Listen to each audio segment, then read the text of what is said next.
all-star. Clutch. This is the 7th week in a row you've shown Your pitch to be all-star.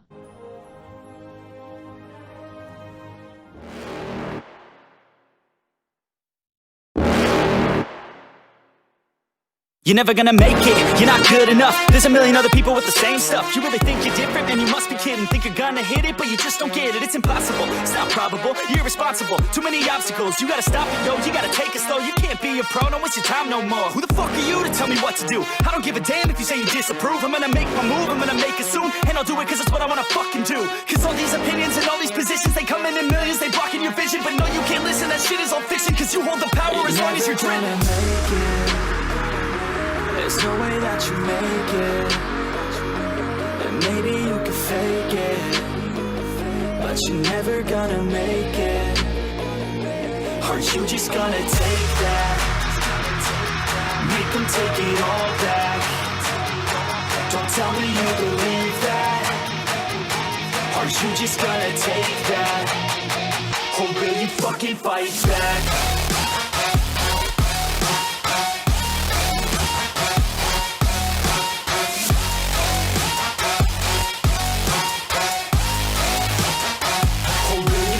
Fight back.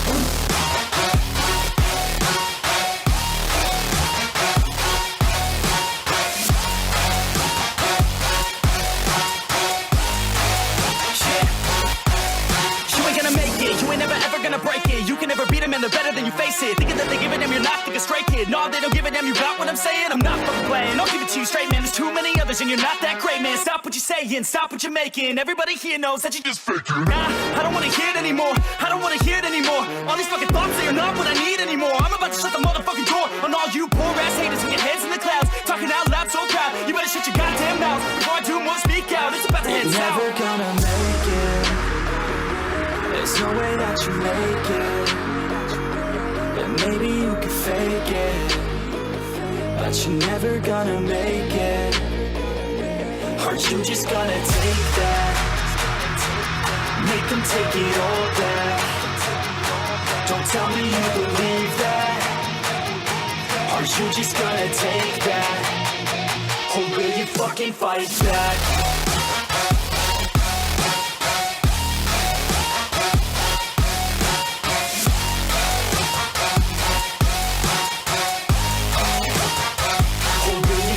Fight back.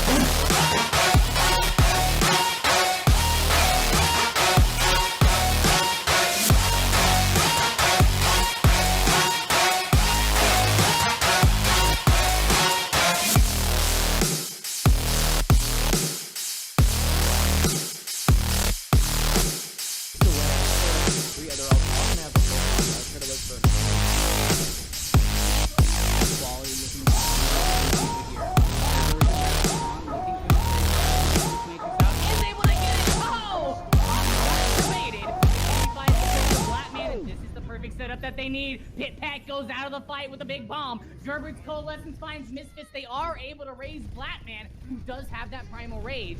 But still, so many members of Bench Boys have been taken out, and so many members of Crusaders are still on the point. Plortz has that pulse bomb at the ready, and McNewby still has that EMP sitting in his pocket. All they have to do is mitigate these respawns, get that Blackman out of the fight. Now a Lucio and a Diva, the only things they have to deal with to flip this back over in their favor. And look at the poise and positioning. Clutch Caliber, Plortz, McNewby, Chinote, all saving ultimate. Has to do something big with this res. High quality with the big bomb into the middle, taking Blackman out of the fight, and Crusaders now have what they need. The road is paved with orange as they're moving their way into finding the first match, I mean, off of Bench Boys. They get it, they grab it. 3-2 Crusaders. It went the distance. It was beautiful. It is time for the Misfit Metric, and I am very, very excited to bring this one to you.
1 second.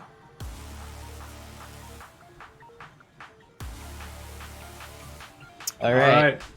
Go for it, Sept. Run it back. All right, hello guys, gals, and other pals. I am play-by-play caster Septilence here with my good friend and color caster JAG to bring you the Owlet Season 3.5 Major Grand Finals. These teams have fought a long and perilous journey to be here with us tonight, and I'm sure we've got a great fight ahead of us, don't we, Jag? We have a great battle indeed, a battle that we saw during the regular season. The number 1 seeded Bench Boys were undefeated. They had not dropped a map before they faced off against the number 3 Crusaders, were able to end their streak, end their reign of tyranny in a 3-2 win for the Crusaders. Yet still, Bench Boys ended up finishing atop the charts on the season, got that number 1 seed, and now they're looking for a bit of revenge after storming their way through playoffs. There is no better way to find your revenge than to take the title out from those who almost got you out of this grand final. I'm sure we're going to have a phenomenal game tonight. We've got 2 teams that you guys know and you love, and they're going to come in hot and give it their 110% tonight. Yep. And let's look at those rosters, see what we will be looking at tonight. It's going to be really good. It's going to be a lot of players that have really shown themselves off in this series and in this season.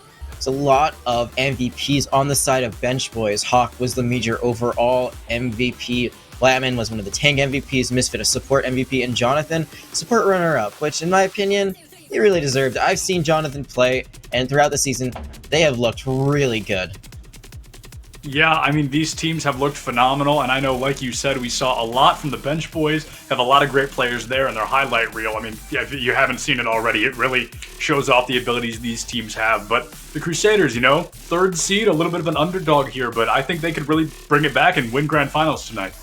They've already won this matchup once. Meanwhile, McNewbie on the Crusaders was highlighted on the All-Star team, so not as much recognition for their overall players during the season, but who cares about individual awards when you can run away and take that grand championship? Both of these teams have been choosing where they want to donate the money that is going to be donated by Owlet if they win the grand finals, and both of them have chosen the Alzheimer's Association, so they might be playing each other, but they've both chosen a great cause. Yeah, like you said, no matter what, there is a clear winner here tonight, and it is the foundation that both of these teams have chosen. Whether the Crusaders or the Bench Boys win tonight, they're both doing a great thing for a great cause, and that really, to me, is the most important thing we've got here tonight. Absolutely. Philanthropy is so important, especially in at times like these. But we're going to be focusing a little bit more on the game. It is a 1st-to-3. That format has been that way throughout all of the playoffs. And the map type up first, you know it, you love it, it's going to be Control.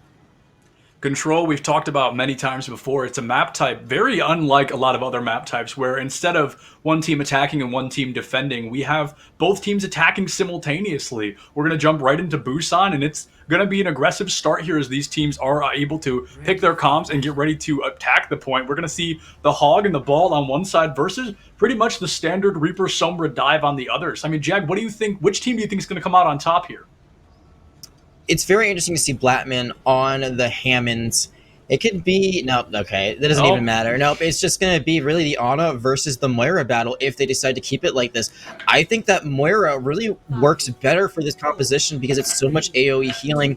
Ana has great abilities like her sleep and the anti-nade, but that AoE heal on top of another AoE heal is much better than the AoE heal and the single heal combined. Absolutely. The Moira Lucio versus the Ana Lucio, definitely a combination to look out for. It's going to be a super early sleep, so it's going to be great for the Crusaders as they move forward into this bubble. We've got the very clean 6v6 starting quick, but Clutch Caliber, speaking of quick, going to be the first one to go down. The fight begins, and Clutch Caliber's life ends there right away. 30% to a Death Blossom already from Hawk, and that's a fight ender, as we all know. The Crusaders, they've lost the Diva mech and their main tank, so they're really going to have to get out of here and allow an early cap for Bench Boys, which is really going to put them in a great position. Once you lose your main tank, it is so hard to win the rest of the fight, especially when you're running Winston v. Winston. You don't play this like dive, you play this like a brawl, so instead of jumping in the back line, you play up in that front line. Now, as we see, Pit Pat at 67% has much more EMP charge than their counterpart in McNewbie.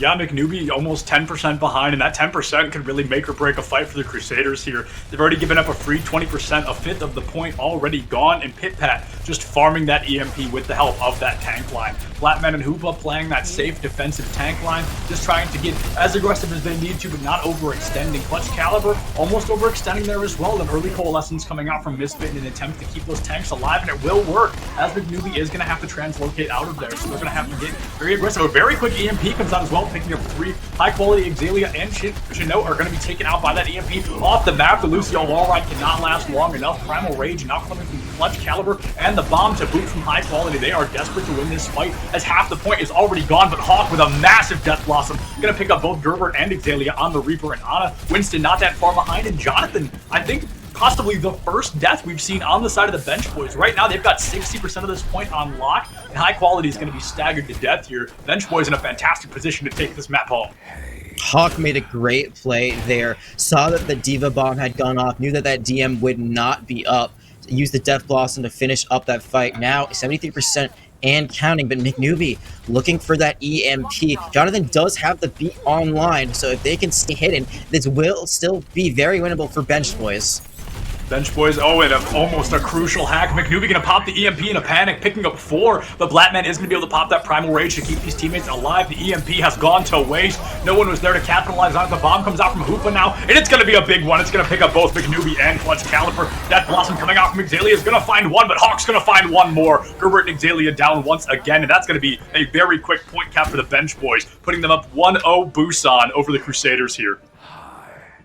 We saw there that Shinode tried going for the B at the last second, and they were hacked out of it. The Sombra play right now on the side of Bench Boys has pushed them a bit apart from Crusaders. They took that point 100-0. A great start from then. Now, McNewbie, if you're playing the EMP if you're playing the Sombra on the other side, looking for that EMP, you used it correctly. You got Jonathan. You made sure that they would not be hacked, but you were not in a good position where compared to where the rest of the team was. The rest of the team was so far behind, they were not able to follow up, and Jonathan able to hit that beat a little bit later on. Now we're moving on to Mecha Base. Mecha Base, and it looks like we're going to see that team comp swap from the tanks here, and it's going to be Ryan Diva, so a very aggressive Brawl comp against another very aggressive Brawl comp, that Ryan Zarya, and it's really going to be in that 6v6 who finds that first elimination. Both teams sticking to that Reaper Sombra, so an insane amount of damage coming out from both of them here. The clean 6v6 on the high ground, no health packs in sight here, so it's going to be very easily who finds that first elimination, and there's a huge hack on a Pit-Pat, but he's not down quite yet. Bench Boy's taking a lot of damage, but the Crusaders taking just a little bit more. McNewbie taken out by Pit-Pat, and the mech from Hoopa going to be taken off the point. Exalia caught out with their pants down here. Jonathan finds the elimination. Bench Boys looked not too great at the beginning there, but it looks like they're going to look a little bit better. Shinode is able to find that elimination onto Pit-Pat, and the early point cap still going to come through for the Bench Boys. Things looking a little bit rough, but they were able to turn it around there.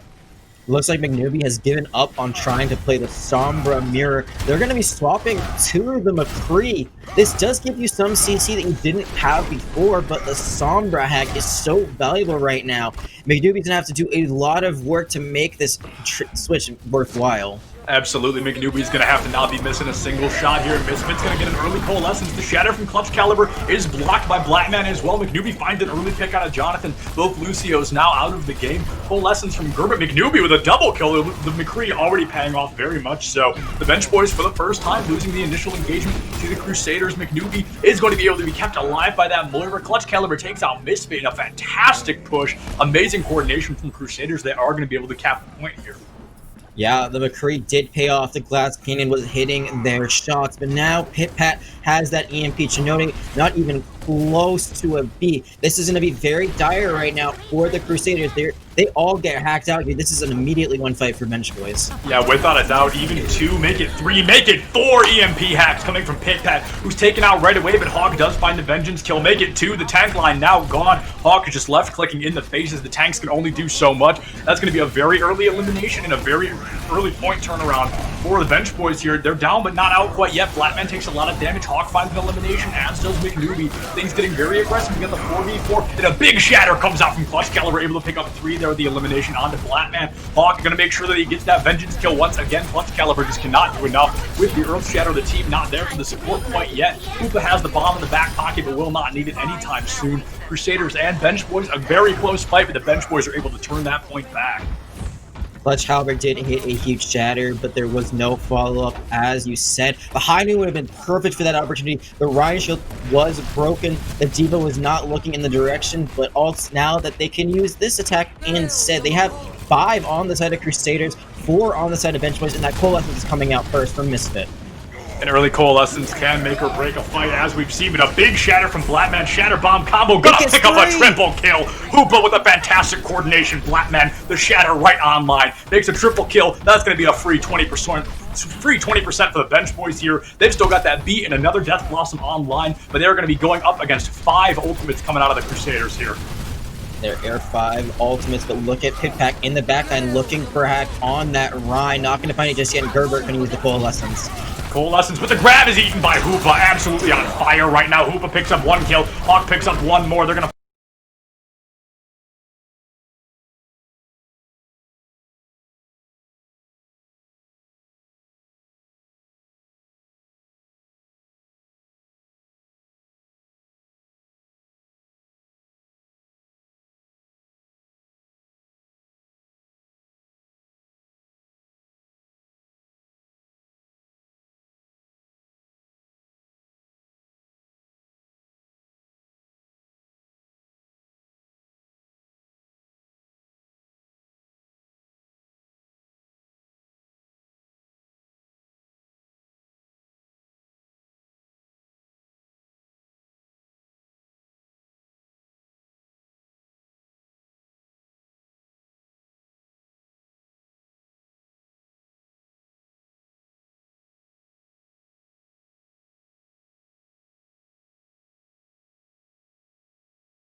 Welcome back, everyone. Blink and you'll miss it. That's going to be Map 1 Busan being handed to the bench boys. I am play-by-play caster Septilence here with color caster JAG, and we're going to jump right back into Map 2. Yep, that map, not going in the favor of Crusaders at all. Busan just seems like bench boys had a good idea of what they wanted to run, and nothing was going to stop them from running it. The Sombra play was really, really good. And Hoopa, this late season addition that they didn't have in their first matchup, has really paid off. Yeah, absolutely. Hoopa, especially on mecha base there, just absolutely fragging over the enemy team. Found that massive triple bomb play with Blackman's help and a fantastic coordination of ultimates. But Hoopa, definitely the player to look out for right now. Yeah, high quality showed up a lot in that last series. Looks like right now, out of the gate, Crusaders going to try to go for that pulled pork just to get a quick pick, then swap off immediately. Seen it 1,000 times before. Sometimes it works, sometimes it doesn't. Not going to work this time. Absolutely, with the enemy team just kind of around that back corner. They're not going to find any eliminations quite yet. Swapping very quickly onto the Widow Reaper, so a little bit of variation here on that normal meta we've seen recently. It seems like McNewbie is not comfortable on the Sombra. They don't really want to play it, so it seems like they're trying to find something else to play around. And right now it is working as they're going to pick off Hawk first. And play they will. They're going to force out a very early resurrection as there was an immediate headshot onto Hawk, and the Winston gets to dive in on top of that. Trying to pick up the Mercy, but he's going to be able to make it out of there by the skin of his teeth. Bench Boys looking all right, but Crusaders getting a lot of free space underneath. The Bench Boys looking even better as Pip-Pat finds McNewbie in that back line. Hawk takes out Exalia, but Pip-Pat gave his life for that kill. Nobody really has the spawn advantage here, so these teams are going to have to regroup or look for one more elimination if they want to come on top of this fight.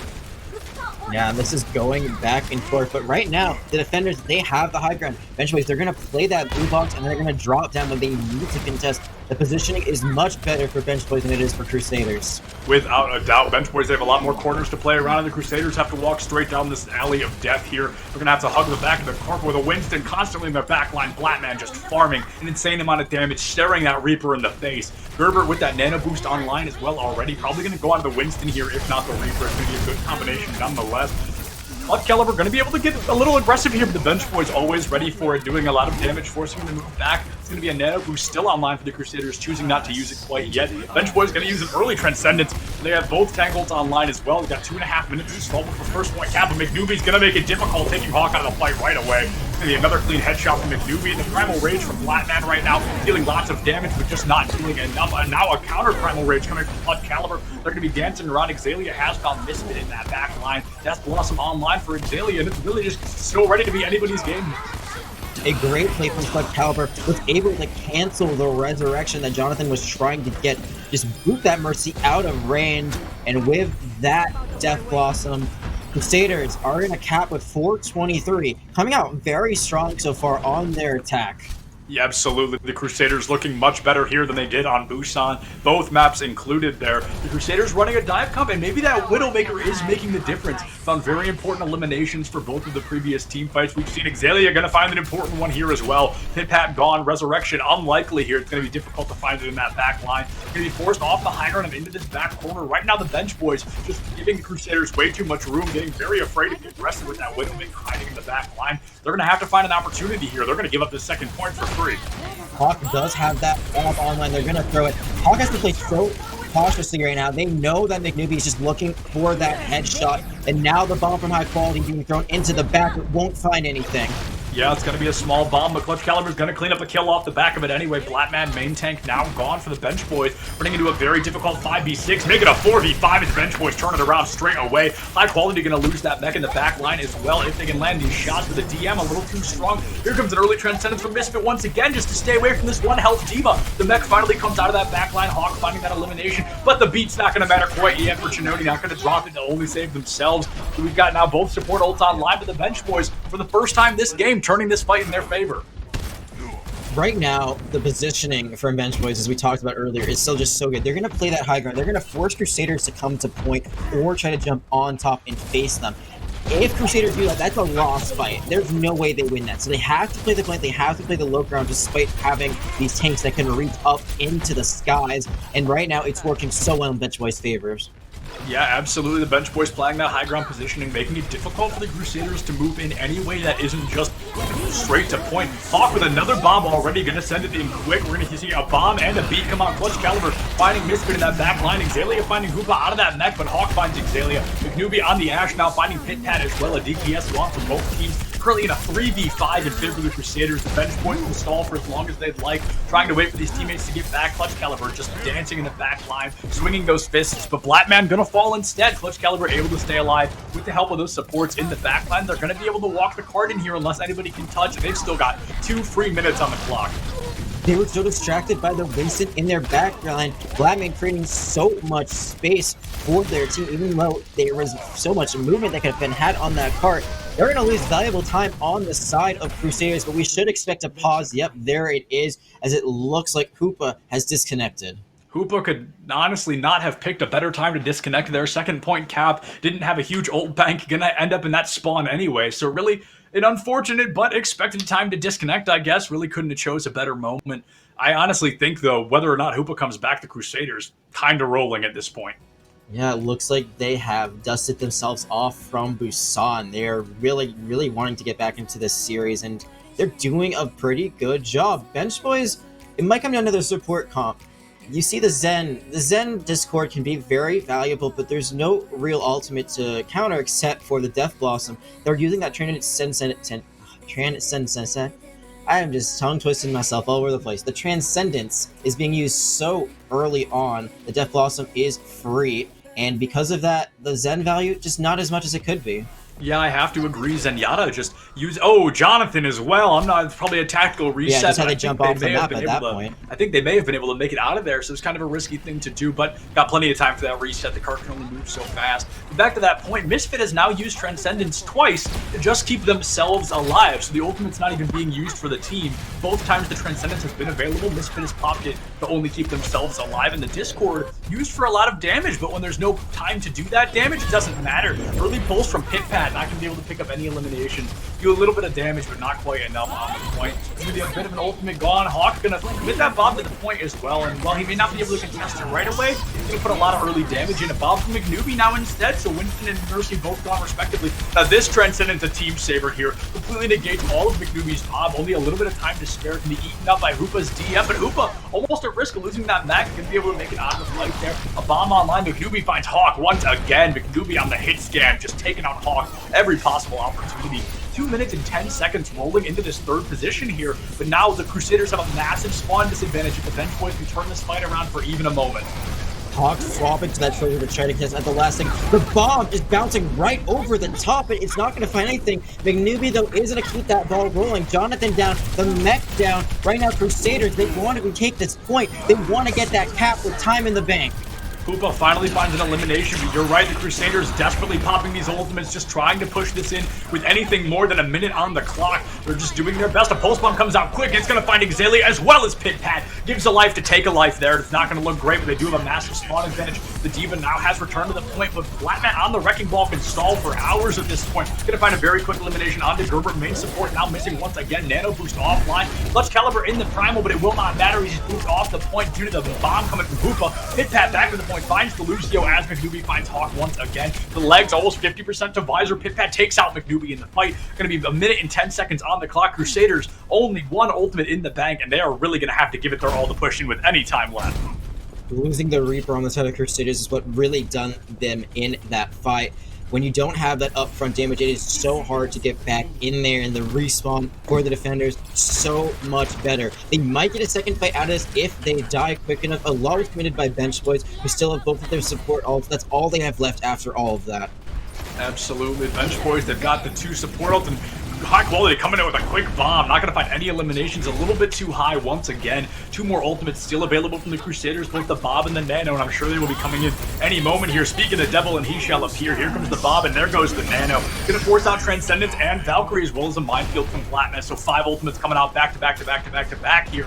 We see Crusaders, they've got the They've got the dive quality, and it's going to be working out as high quality. Finds that elimination onto Hoopa. McDoobie takes out Pit-Pat now in that very clean 4v6 for the Crusaders, but it's going to be a quick 4v4 as the Battle Mercy comes out and finds McDoobie. Flatman still at full health on the point. 10 seconds left to stall. Finds the main support as well. The Mercy finds the resurrection onto the Reaper, but the ultimate won't come online anytime soon. Blackman spinning. We have another disconnect, but the fight now has to come to an end whether Hoopa is here or not. The fight will have to be finished. They cannot pause mid-fight. Valkyrie coming out very quick from the Mercy. Pit-Pat finds an elimination now in a clean 5v5 attack, missing on both sides. Running out of time here. The overtime timer is ticking away. Crusaders seconds away from winning, but yet seconds away from losing this fight. The Doomfist now coming out from Hawk, a desperate attempt to make up for that missing damage from Mercy. Xalia gonna pop a quick Death Blossom, find Misfit, and Jonathan gone as well. Gonna be a triple kill for Xalia for the help. There's gonna be a 2v6 as the Crusaders in full swing are taking this point home.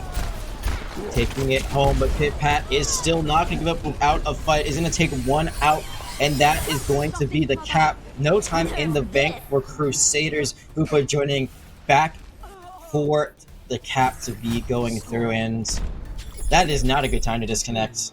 Not a good time to disconnect at all. The worst time to disconnect. Gave away the Diva Bomb ultimate, gave away that player for almost a minute-long fight at the end, but we all have those technical difficulties. You guys saw it here earlier today, and I'm sure we may see it again, whether from a player or from production, as it's just something that the esports community cannot avoid. I think that was a very good push from the Crusaders, but I do think they lost their footing there at the end a little bit.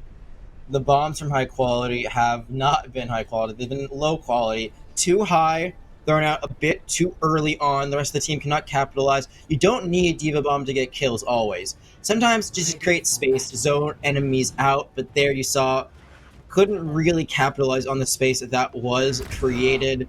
And I think also, Xalia, sometimes going in a bit too deep on this Reaper, they had to be resurrected because they ran into the Hammond's mines chasing a Zen, gave up their life, were able to get it back, but that's a resurrection they could have used later on.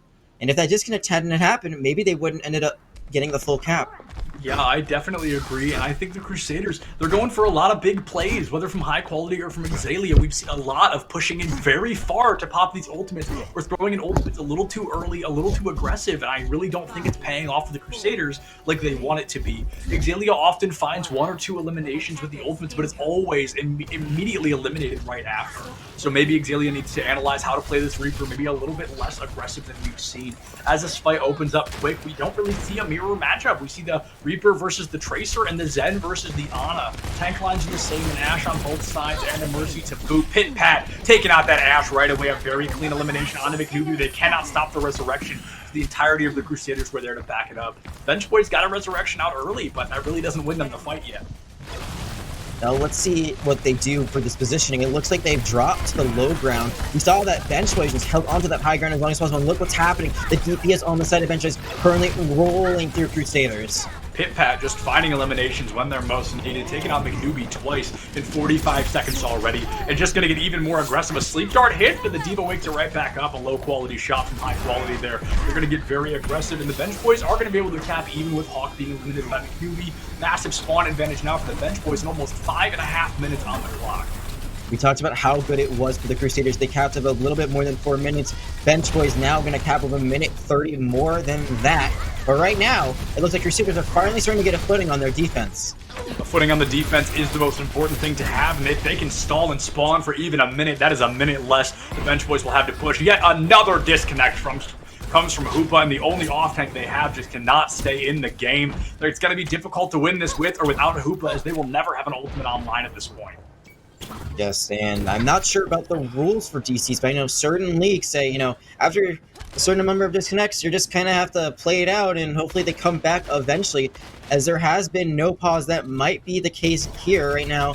It's like that would be the third disconnect. Yeah, both teams are just kind of waiting around for something to happen. And now Hoopa is going to reconnect, so a little bit of time off the clock for Bench Boys, but they will have a full man roster. Maybe a little bit of honor there from the Crusaders. They had a great opportunity to push into that 5v6, instead chose to wait, and they may regret it as the Bench Boys pick up a triple as soon as Hoopa returns. The Crusaders, whether that was an honor play or not, they're going to pay for that patience, and they are going to be difficult to move forward here. Yeah, Clutch Caliber committing the Primal Rage, did not find anything. But this card has not moved a lot, so even though they lost that fight, they still have plenty of time to contest this. They need to be playing the high ground on the side of Crusaders. So many times they try to play the low ground, they give up the high ground, and it has not worked out for them. Yeah, the bench boys, they just thrive on the high ground, and high quality is going to be taken off that high ground as well. The mech gone, the Winston gone, so the entire tank line currently missing for the Crusaders. Bench boys putting a lot of damage into the Baby Diva, but keeping her alive kind of intentionally. Misfit committing a little bit of insult to injury ultimate here with that Transcendent free fight as well, and now they're going to give their life for it. Exalia finds the elimination on that early hubris. Flatman finds the elimination as well, but a resurrection comes through. McNewbie picks up a kill, as does Hawk. One down for each side. Currently in a 5v4 scenario. Exalia going to power. No, excuse me. No, that is Exalia going to pop an ultimate and make a triple out of it there. That's going to be just enough to send the bench boys back to spawn. And we talked about this before, the Transcendence timing. Misfit, you gotta be saving it for something more important. You don't want to be cranking it out just to get somewhere faster or just to give a little bit more healing to your tanks. They have to be a little bit more self-sustainable. They are mobile. They can move around. They can get to health packs. And there, Zayla hitting another free Death Blossom. Yeah, that Death Blossom, we talked about it earlier. They were being a little bit overconfident earlier, but that one was timed, calculated. There was no Transcendence online, and that's exactly how I think Exalia needs to play the rest of this game. Blackman now has a Primal Rage online. Oh, and at the moment, he's mere meters away, so if he could juggle this team well enough, he could walk the card in himself, but that's a very risky play. I'm sure you're not going to see this late, especially into a grand final. With the point on the line, Pit-Pat in the back line, but Clutch Caliber a little bit further. It's going to be a 5v5. Resurrection available for both teams, with the odds of Clutch Caliber being brought back to life off that very low. Got a mild spawn advantage here. So this fight, I feel like it's been about a minute and a half, and we've yet to really see an engagement here. That Nana was committed to from Gerbert, I think, onto Clutch Caliber. They just weren't able to get it off before Clutch Caliber fell. That's a huge waste of that ult. And now another bomb from high quality going to be thrown in, but it's going to be Pit-Pat with the pulse bomb that finds the pick. The Pit-Pat pulse bomb is going to be big. It's going to find the elimination onto the Mercy. No, the Mercy does Guardian Angel away in an instant. But we might see a big bomb here. It's big enough. Hoopa takes out Gerbert. Hawk gone. Or Hawk takes out Exalia as well. Crusaders now 3 left on the point. Clutch Caliber committing a primal just to stall for as long as possible. A double kill elimination coming through. Clutch Caliber making it a triple. A resurrection coming on the Flatman.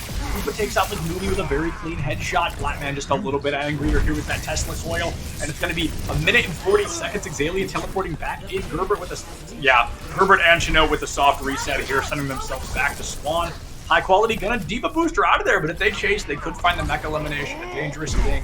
High risk, high reward. McNewbie reset. That's a great win for the bench boys here. All they've got to do is cap with any time on the clock. Yeah, there is a lot of time in their bank. 3 minutes. But this is a hard point to push.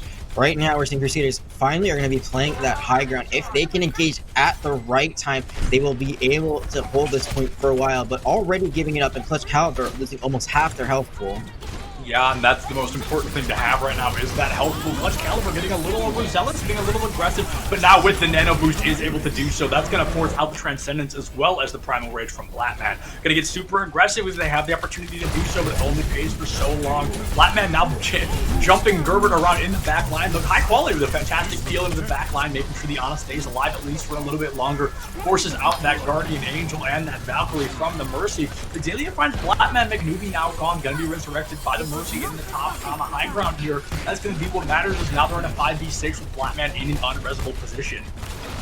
Hoopa D-Max at the end of that fight. Not going to be tired out though, just gonna fall. Crusaders having a good peel, good enough to keep their honor alive. They did have to commit the Valkyrie, but they have the Bob and the Diva Bomb and the Reaper Death Blossom online. So trading one off for 3 to give you a good position in the rest of this map. Not a bad trade. And with a minute and 30 on the clock, bench boys have already lost half the time they had entering this third point, and it's dwindling more and more every second.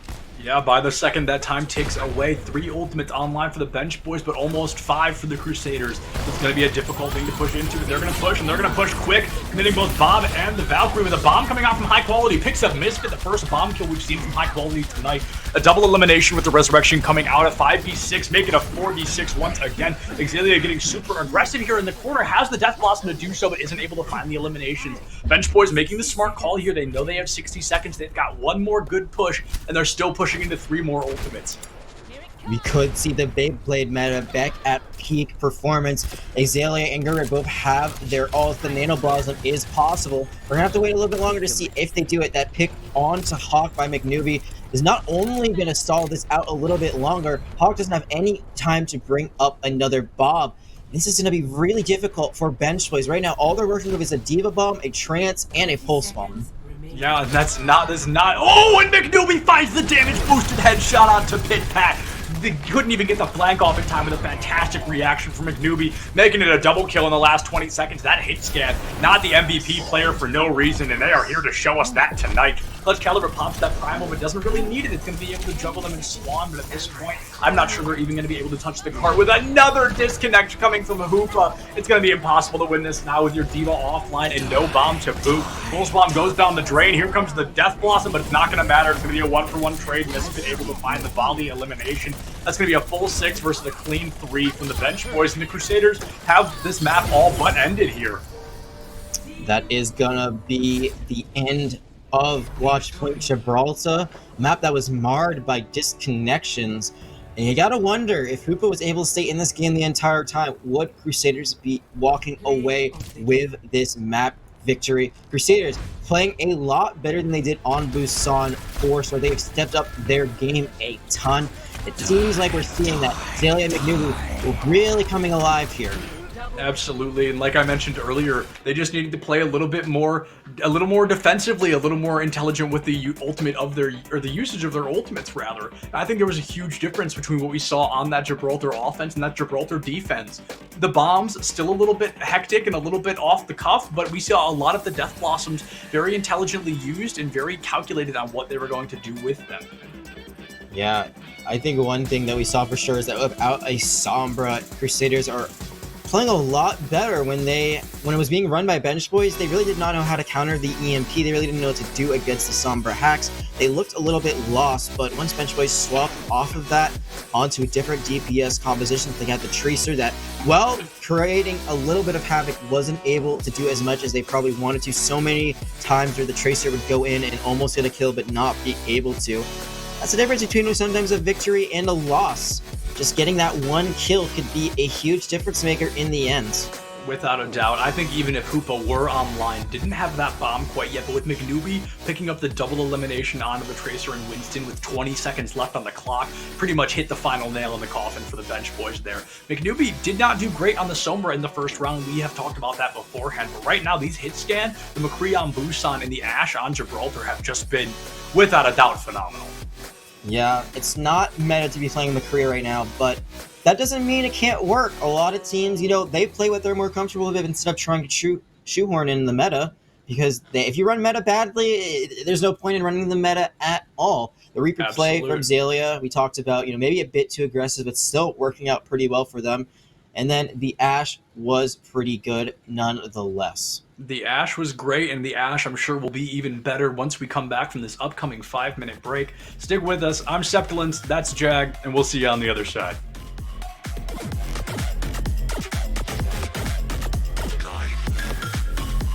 I don't know why, but my stutter is gone.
Shut the gates, forget us now. Tides are changing.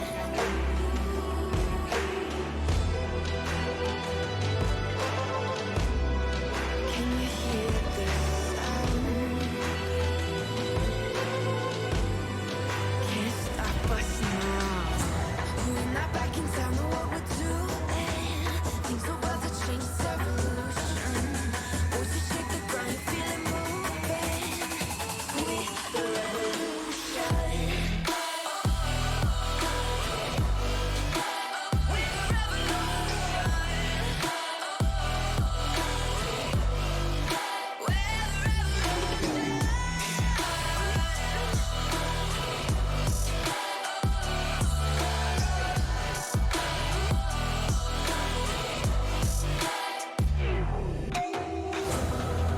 With the ground beneath your feet, with a whisper in the tree.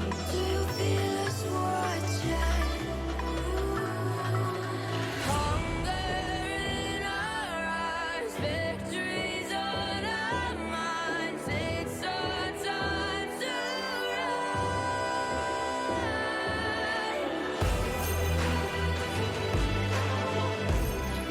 Can you hear the sound? Can't stop us now. We're not back in town, know what we're doing. Things are about to change, it's evolution. Voices shake the ground, you feel it moving. We the revolution.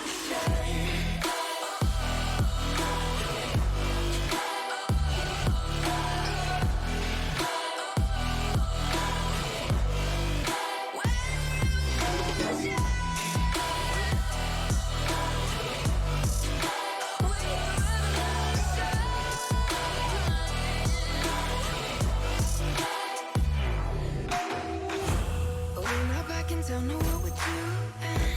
Things are about to change, it's evolution. Voices shake the ground, you feel it moving. We're the revolution.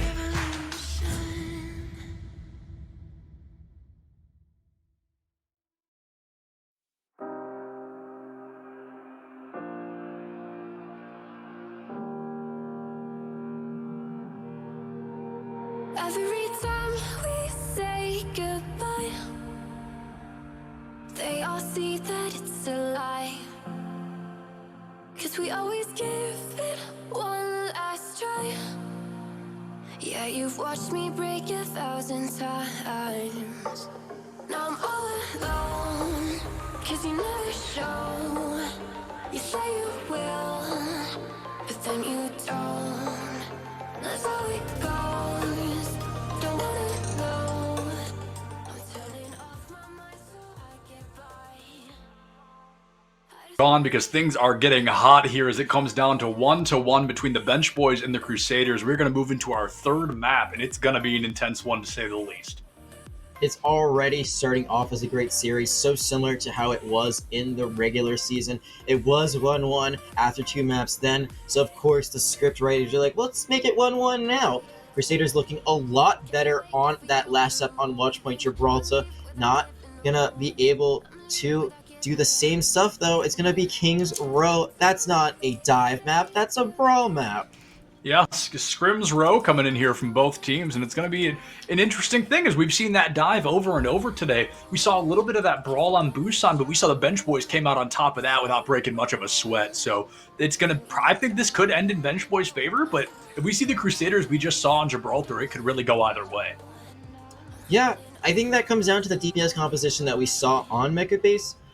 They swapped to that McCree, and while the McCree did get value in terms of there were definitely some headshots to be found, the ultimate just was not as valuable as you would get from a Sombra EMP. And I'm going to keep stressing this. Sombra, good. Sombra, very good.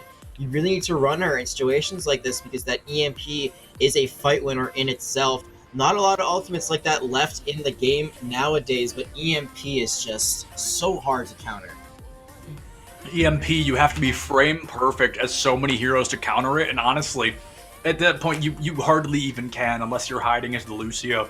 That I do see why this map may have been picked by the Bench Boys, and that may be because they know the Crusaders can't run a brawl comp like the Bench Boys have tonight. You could try running a Mei instead of the Sombra. That works better on defense usually, and looks like Hoopa All is right, Hoopa running already into the with the corner and is disconnect. gone. That's Well- a very quick disconnect, and there's not going to be a pause here. I mean, honestly, a very unfortunate thing to see right away, but they're going to have to keep running this 5v6 or find a ringer or something, but to throw somebody that doesn't belong on the team normally into a grand finals match will, at the least, ruin the synergy a little bit. I mean, it's unfortunate for everyone. It's unfortunate for the viewers who are sitting around waiting. It's unfortunate for us. We're all sitting around waiting.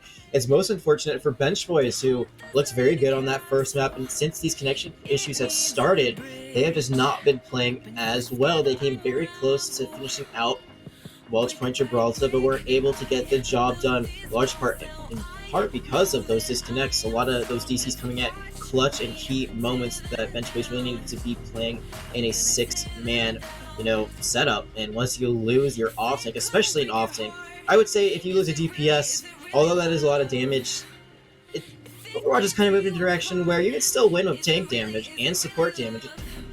Most definitely, and due to that, I believe 5th or 6th disconnect, we're going to see a substitute coming in for the Bench Boys. War and Peace now on that off-tank role. So it's going to be a big swap, I think, from playing Hoopa on that aggressive diva. We're going to have to see how War and Peace does that today. Yeah, Hoopa came in late to the season, was not there for their first matchup in the regular season. Added a lot of stability to this tank lineup, so it's very unfortunate that they're going to have to insert someone else right now and maybe disrupt some of that synergy that's been so good for them so far. But the show must go on. Hopefully Hoopa can come back in at some point and be a part of the rest of this series. But for now, War and Peace, off tank. Yeah, War and Peace on that off tank. It's gonna be an interesting one. It's gonna be a big synergy swap from these teams. Yeah, you got to play around an entirely new person. You got to figure out what their hero pool is, what will work best with them. Maybe they can't run the same thing they were going to run before. Now they're actually going to be on the main tank, and Glavin is going to swap to the off tank, so that's even bigger of a swap than you might expect. Yeah, Tanks, that's an even larger swap than I thought we were going to see.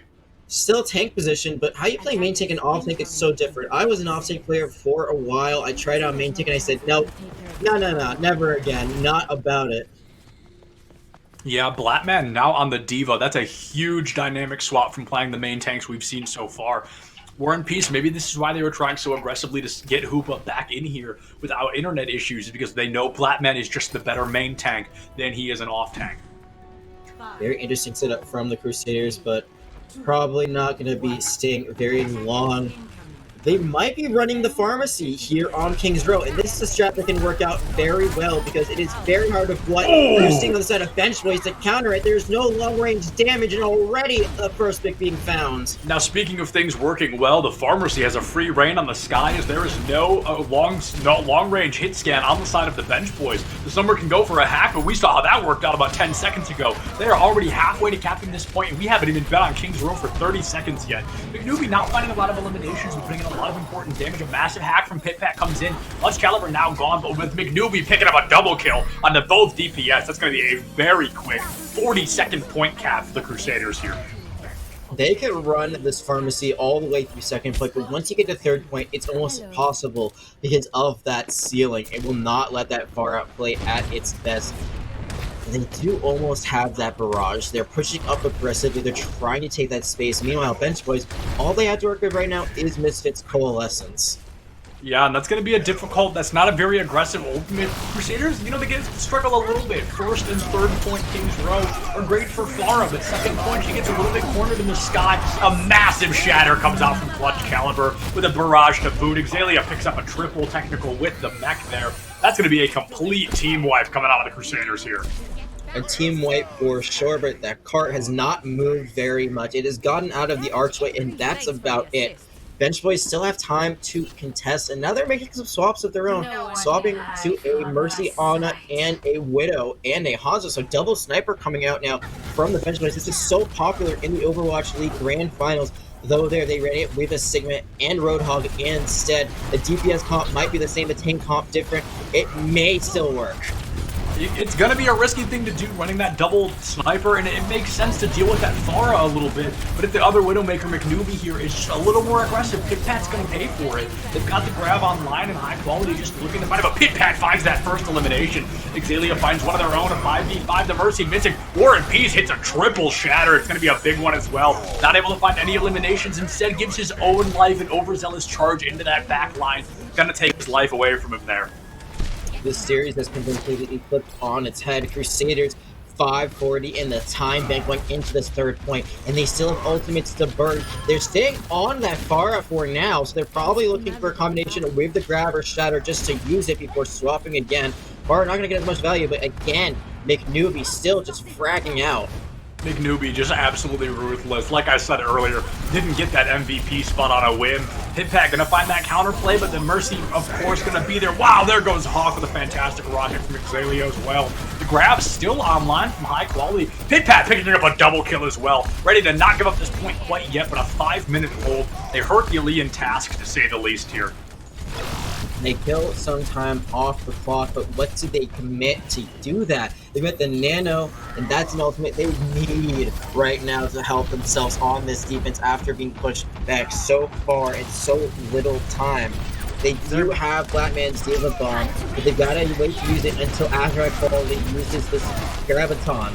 There's another elimination from Pitpat. It's at least going to force out the Rez. Another double kill. Rez or not, the Bench Boys will be up 1 once again. Pitpat's back in crucial pain here as he's carrying the entirety of the Bench Boys.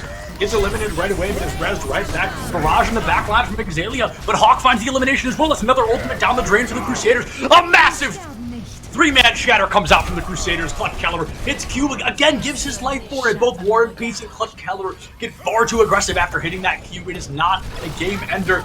McNewbie hitting a 6-man sights with the Widowmaker, but ends up tactically, I'm going to call that a tactical reset.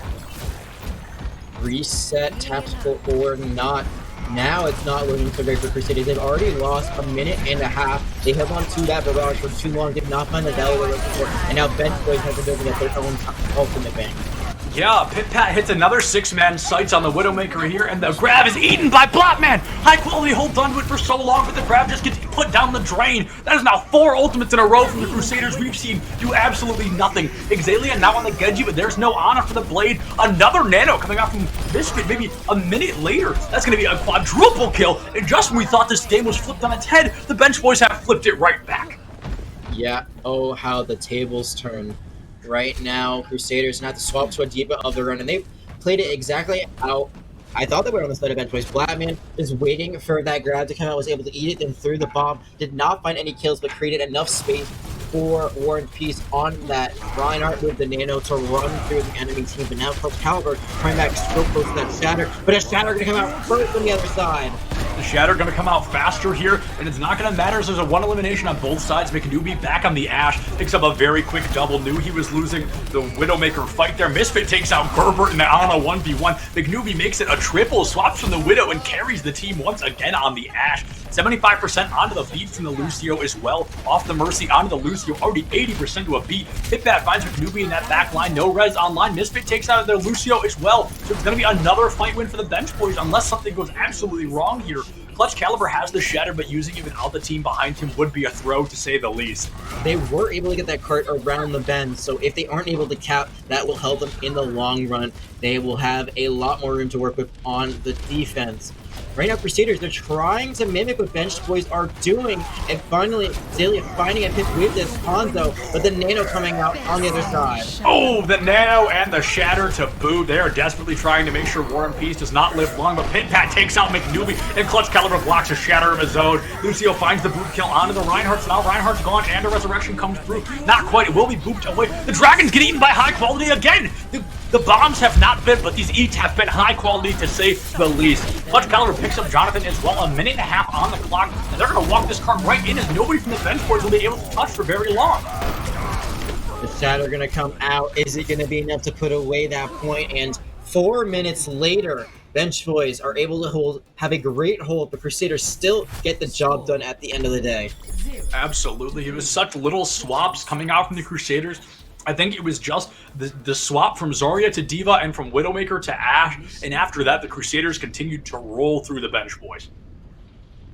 Bench boys still look pretty good, even with this swap in place. That was a very good defensive hold. They held it for so long. It seemed like they finally got a rhythm going with that double sniper comp.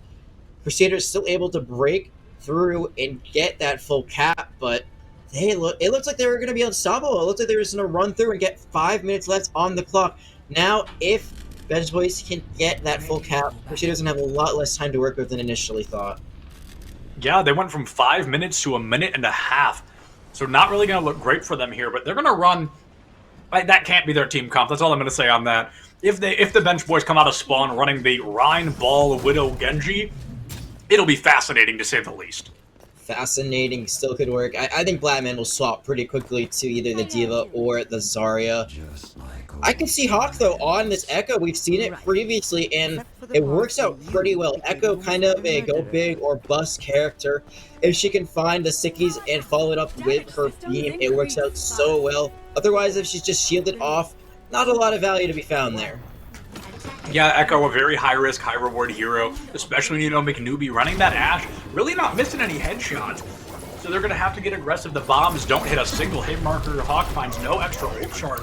Actually going to fall behind in that ult advantage, but Pitpat going to make it a quick fight, take out McNewbie, and at the very least, force Resurrection. Going to get a clean res from behind the phone booth, and they're going to come up back into that 6v6. Resurrection now offline for 30 seconds. Clutch Caliber going to drop incredibly low, and it's going to be very difficult to move in, but Xalia is going to find an elimination onto Warren Peace. Clutch Caliber gone as well, now into a 5v5, making a 4v5. Hawk on the Echo, finding very important kills when they matter most. Pitpat as well, the Bench Boys DPS line, just carrying the rest of the team right now. Here's the thing with Echo. You can run her a lot more Kingsrow than you can Pharah. Even on that third point, she still gets value. She can just control the high ground and spam away from it. Pharah, meanwhile, not going to get as much done. And now, Kingsrows are going to cap this very, very soon.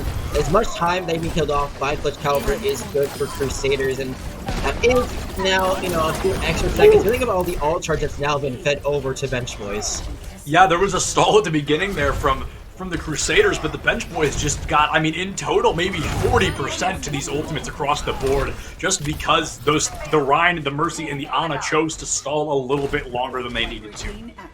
There's a reason Hawk is known for this Echo, and it's because they are very, very good on it. Very dominant performance so far, and so much so Crusaders swapping to a double hit scan comp to try to take Echo out of the sky. Maybe going to find a pick onto Pitpat before it's resurrected. Bench Boys have so many ults to work with right now. They should be able to take the second point pretty easily as long as they have some point presence. Right now, only one person on the card. They are going to get back to get that extra push. Yeah, the extra push is going to be an important one. We've talked about this before. This is kind of point 1.5, and we've seen a lot of runs end here. The Reinhardt swap coming from Hawk may not be needed as half of the team is already gone. Even if the Shatter comes through, it's not really going to matter. Hawk takes a lot of damage. A big purple came out, finds the Zarya anyway, is going to be able to find that elimination, but they give their life. No, instead, will be protected by War and Peace on the Rhine there. We thought Crusaders' time bank was impressive, but Bench Boys may have outdone it already. They're going to cap this third point. There isn't going to be enough time for a recontest from Crusaders. Good news for Crusaders, you only use the Shatter. You build up your other ultimates. You can hold just as well as Bench Boys did. Actually, they have about the same amount of time. Maybe a few seconds less for Crusaders at the beginning. Bench Boys right now, 5:26. Flatman just getting melted at the initial engagement, went from full health to 0 in maybe 5 seconds. McNewbie gonna make sure that Zarya health doesn't matter, finds Pitpat very quickly. I don't think they have the resurrection. Wasn't got a high noon and a nano boost, so the Crusaders might be able to stall this fight, but they've committed a lot of ultimates to do it so far. Clutch Caliber picking up a very nice double kill with the help of that nano, pushing the Bench Boys all the way back into spawn. They did commit 2 ultimates there on the side of Crusaders, but they built up everything else around them. That's good. It's okay to use a few ultimates if you're building up your other ones in the meantime. They have everything else online besides the high noon and the nano, and Bench Boys, they're still trying to build up an all-big of their own. Clutch Caliber flanking the back line. The sleep hit, the charge missed. A very large grab coming from Blackman. Doesn't find a lot of eliminations, but finds 2 very important ones. Zarya and the counter grab now missing. Clutch Caliber also going to left shift in, getting his life to do so. An immediate alternate fire onto McNewbie. Blackman with the quadruple kill. the tactical team wipe if he can find these last 2 eliminations. And there's a shatter online from War and Peace. They're going to push very far into spawn, and the bench boys mere meters away from taking this home with over 3 minutes on the clock. Yeah, that anti, oh, that was so big, but the stun coming out might have given them enough time on Crusaders. No, it's not going to matter. They aren't even going to be able to touch. They're just going to have to walk in one by one and try their best. McNewby falling, Herbert falling, and a huge misplay by Clutch Caliber. That started at the beginning of that 3rd point, leads to Bench Boys having 4 minutes on the clock. The bench boys just, like you said, we thought the Crusaders did it well, and the bench boys did it better. They absolutely rolled through all of Kings Row. After that initial engagement took a little bit longer, they did not drop a fight since. Things got a little bit sloppy, but they always ended up coming out on top, and I don't think we could have seen a better performance from them right there. Clutch Caliber was just caught so out of position. They tried going for a flank fire strike. That's just not worth it at that point. You got to know what your win and loss conditions are. I mean, Vladimir says, hey, there's no Reinhardt here. There's no shield to block any damage that comes in after I grab, so why not? And there it was. 2 falling in that grab, and from there, Crusaders just never able to get a footing on that 3rd point defense. They still have time to work with. We've seen it done before. We've seen it with less time. A full cap on Kings Row and extra rounds. Hawk now, though, gonna stick on this Echo. Thinking that might be the difference maker right now for Bench Boys. Absolutely, the Echo, we talked about at the beginning, high risk, high reward, and Hawk was given the reward, a consistent elimination onto the Crusaders, 1 by 1, even with a Widowmaker, a very good Widowmaker nonetheless. On the enemy team, Hawk still found just crucial eliminations when they needed to be found. The gates are going to open up. Crusaders have 90 seconds to make or break this fight, and if they do not cap, they have all but handed Kings Row to the bench boys. The UB, seeing that there is that Echo, is just going to swap immediately to the McCree, try to take them out of this guy, maybe get a flash onto them. A rotation coming out now from Crusaders. Very aggressively going to push through Hotel. The Echo is there to use those stickies. Right now, War and Peace is going to be the first to fall. The real winner of this fight is going to be Exalia on that close quarters. The Junkrat just finds unlimited value. High quality takes out Blackman in the back line. Jonathan somehow lands a resurrection onto War and Peace mid-fight, and nobody notices. But War and Peace will not live long for that valiant effort. They will be having to move in, and with 40 seconds gone, it looks like they're going to be able to cap first here.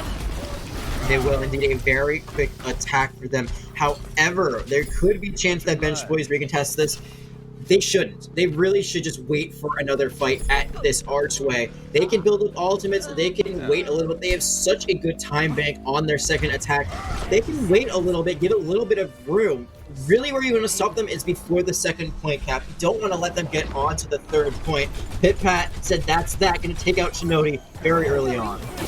That takes out the Lucio, but the Ana on the bench boys walking back from the spawn at the moment, so a different support missing for both teams, and Blackman taking a lot of unnecessary damage. They're almost being eliminated by the McCree shot, and like you said, they just have to prevent them from getting to the 2nd point. Once they've got the 2nd tick of point A, it no longer matters on what you can do in that point. You need to not let them get much further after the cap. Gerbert has the nano boost. We've almost got a bomb and a shatter online for the Crusaders as well.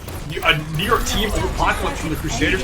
Transform coming from Hawk very early on. Gonna have that shatter right away. Can they land? It is the question. Gonna have to look for it, but it will not matter. Tire coming out as well as High Noon. The Tire picks up Flatman. The High Noon picks up no one as Pit-Pat finds a QB in the back line. Clutch Caliber takes out the transformation. High quality finds Pit-Pat on that back line. Jonathan resurrects Flatman, who has a grab and 10% here. War and Peace misses the shatter. A big bomb comes from High quality, and it will be big enough. Finds Misfit, forces out beat from Shinobi, as well as the grab comes through in the back line. Hawk takes out the Lucio. This could be a turnable fight for the bench boys if they could just get out and regroup, but instead they are going to go for that stall on point and have to regroup as a full 6. Hawk stays in instead of getting out and will pay for that as the Crusaders now get a lot of free space to move.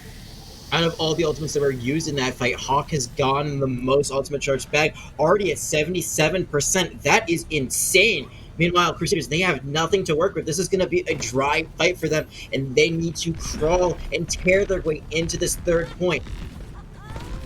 Yeah, I mean, and it looks like the bench boys aren't even going to be able to get a consistent team stall onto the 2nd point. They're going to have to give it up, or they're going to have to die, and Jonathan chooses to die. We see War and Peace charge very far into the back line, and he is absolutely going to give his life to do that, and it does not matter as they will cap the 2nd point, and Clutch Caliber will just get the good respawn point. Now 7% away from another shatter. War and Peace 10% of his own. Double kill comes out from the Crusaders once again, and I mean, everybody's on a roll so far. Everybody's got an amazing offense, but nobody can defend on Kings Row tonight. That's just how it be sometime. Luckily, Clutch Caliber coming back in time for what might be the final fight. It's going to be Zalia versus Hawk. These DPS all sort of go up against each other. Who can get more value with theirs?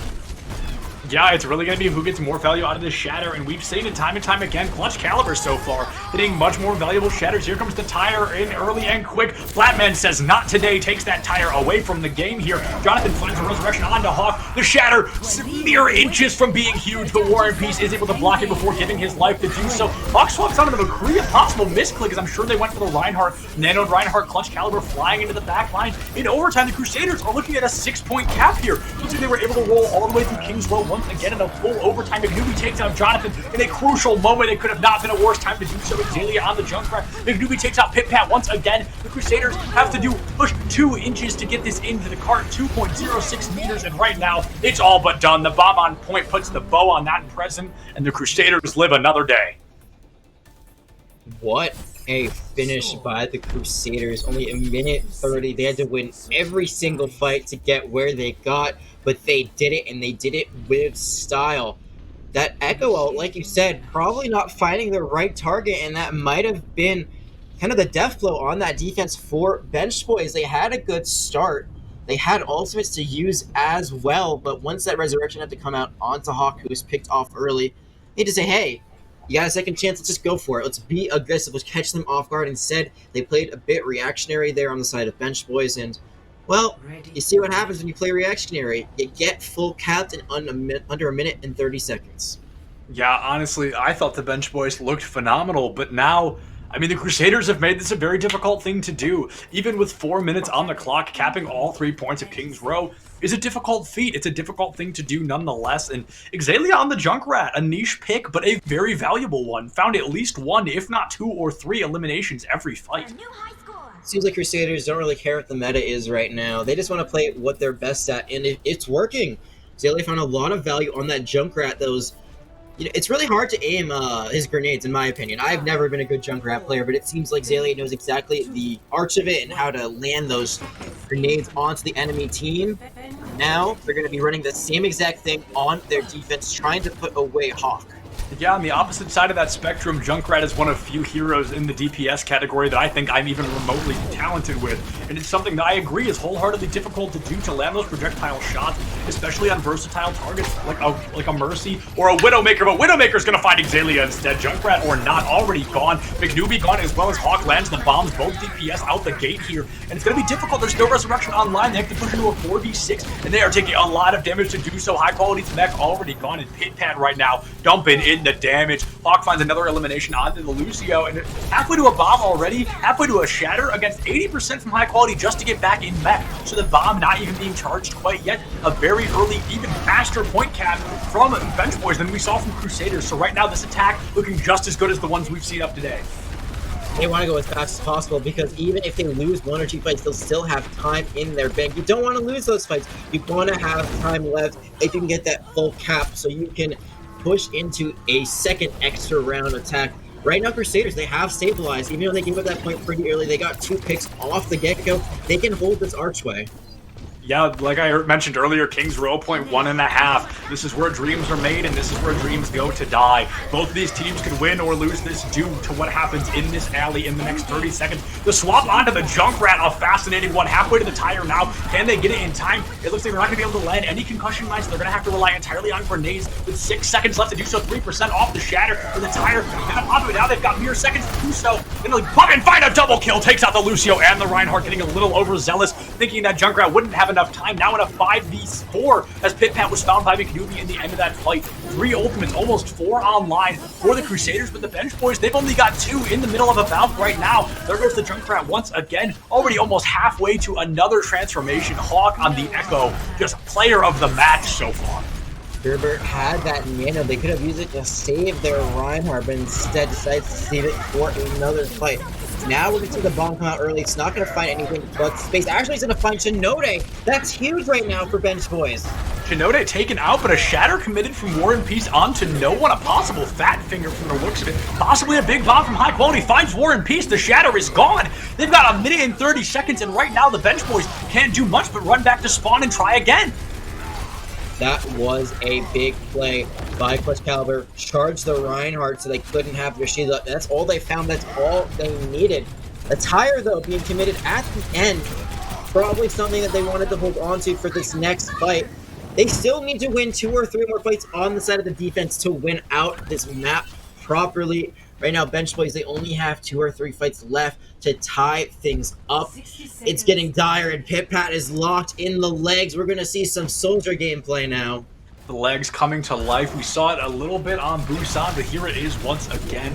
He's gonna have to do some serious damage this late in the game. No visor online. Maybe a nano to boot, but a little bit of extra damage, but the nano just suits better on other heroes on the team here. Legs doing a little bit of damage, 20% of that visor. They've got 35 seconds to make anything happen, and they're going into a nano, which is gonna be popped from both sides right now. The shatter hits from both, I think. I don't really know what just happened there from the angle that I can see right now, but McNewbie found Misfit, and that's what is important. The Reinhardt gone as well. Hawk picks up an elimination, but at this point, what else can you do other than hope for another one and pray? Pit Pat gone. The transformation online from Hawk, gonna do a lot of damage, but gonna have to get out of there, tuck the tail, and run. But Hawk can't get over the building. Something they should have known before flying up there. Diva gets back in the neck. Blackman found an elimination on a high quality. Lucio now gone as well. The Reinhardt transformation. Can Hawk carry this alone? Finds the charge pin onto Clutch Caliber. Doesn't find the elimination yet, but drops a shatter into the shield. Not able to find it quite yet. Hawk, the sole survivor, takes out Clutch Caliber, stalling before the team can get back. High quality now on the mech. War and Peace finds Exelia and Gerbert. They are down, but not out. The Bench Boys are not ready to be benched quite yet. They win the team fight and will be able to cap second point.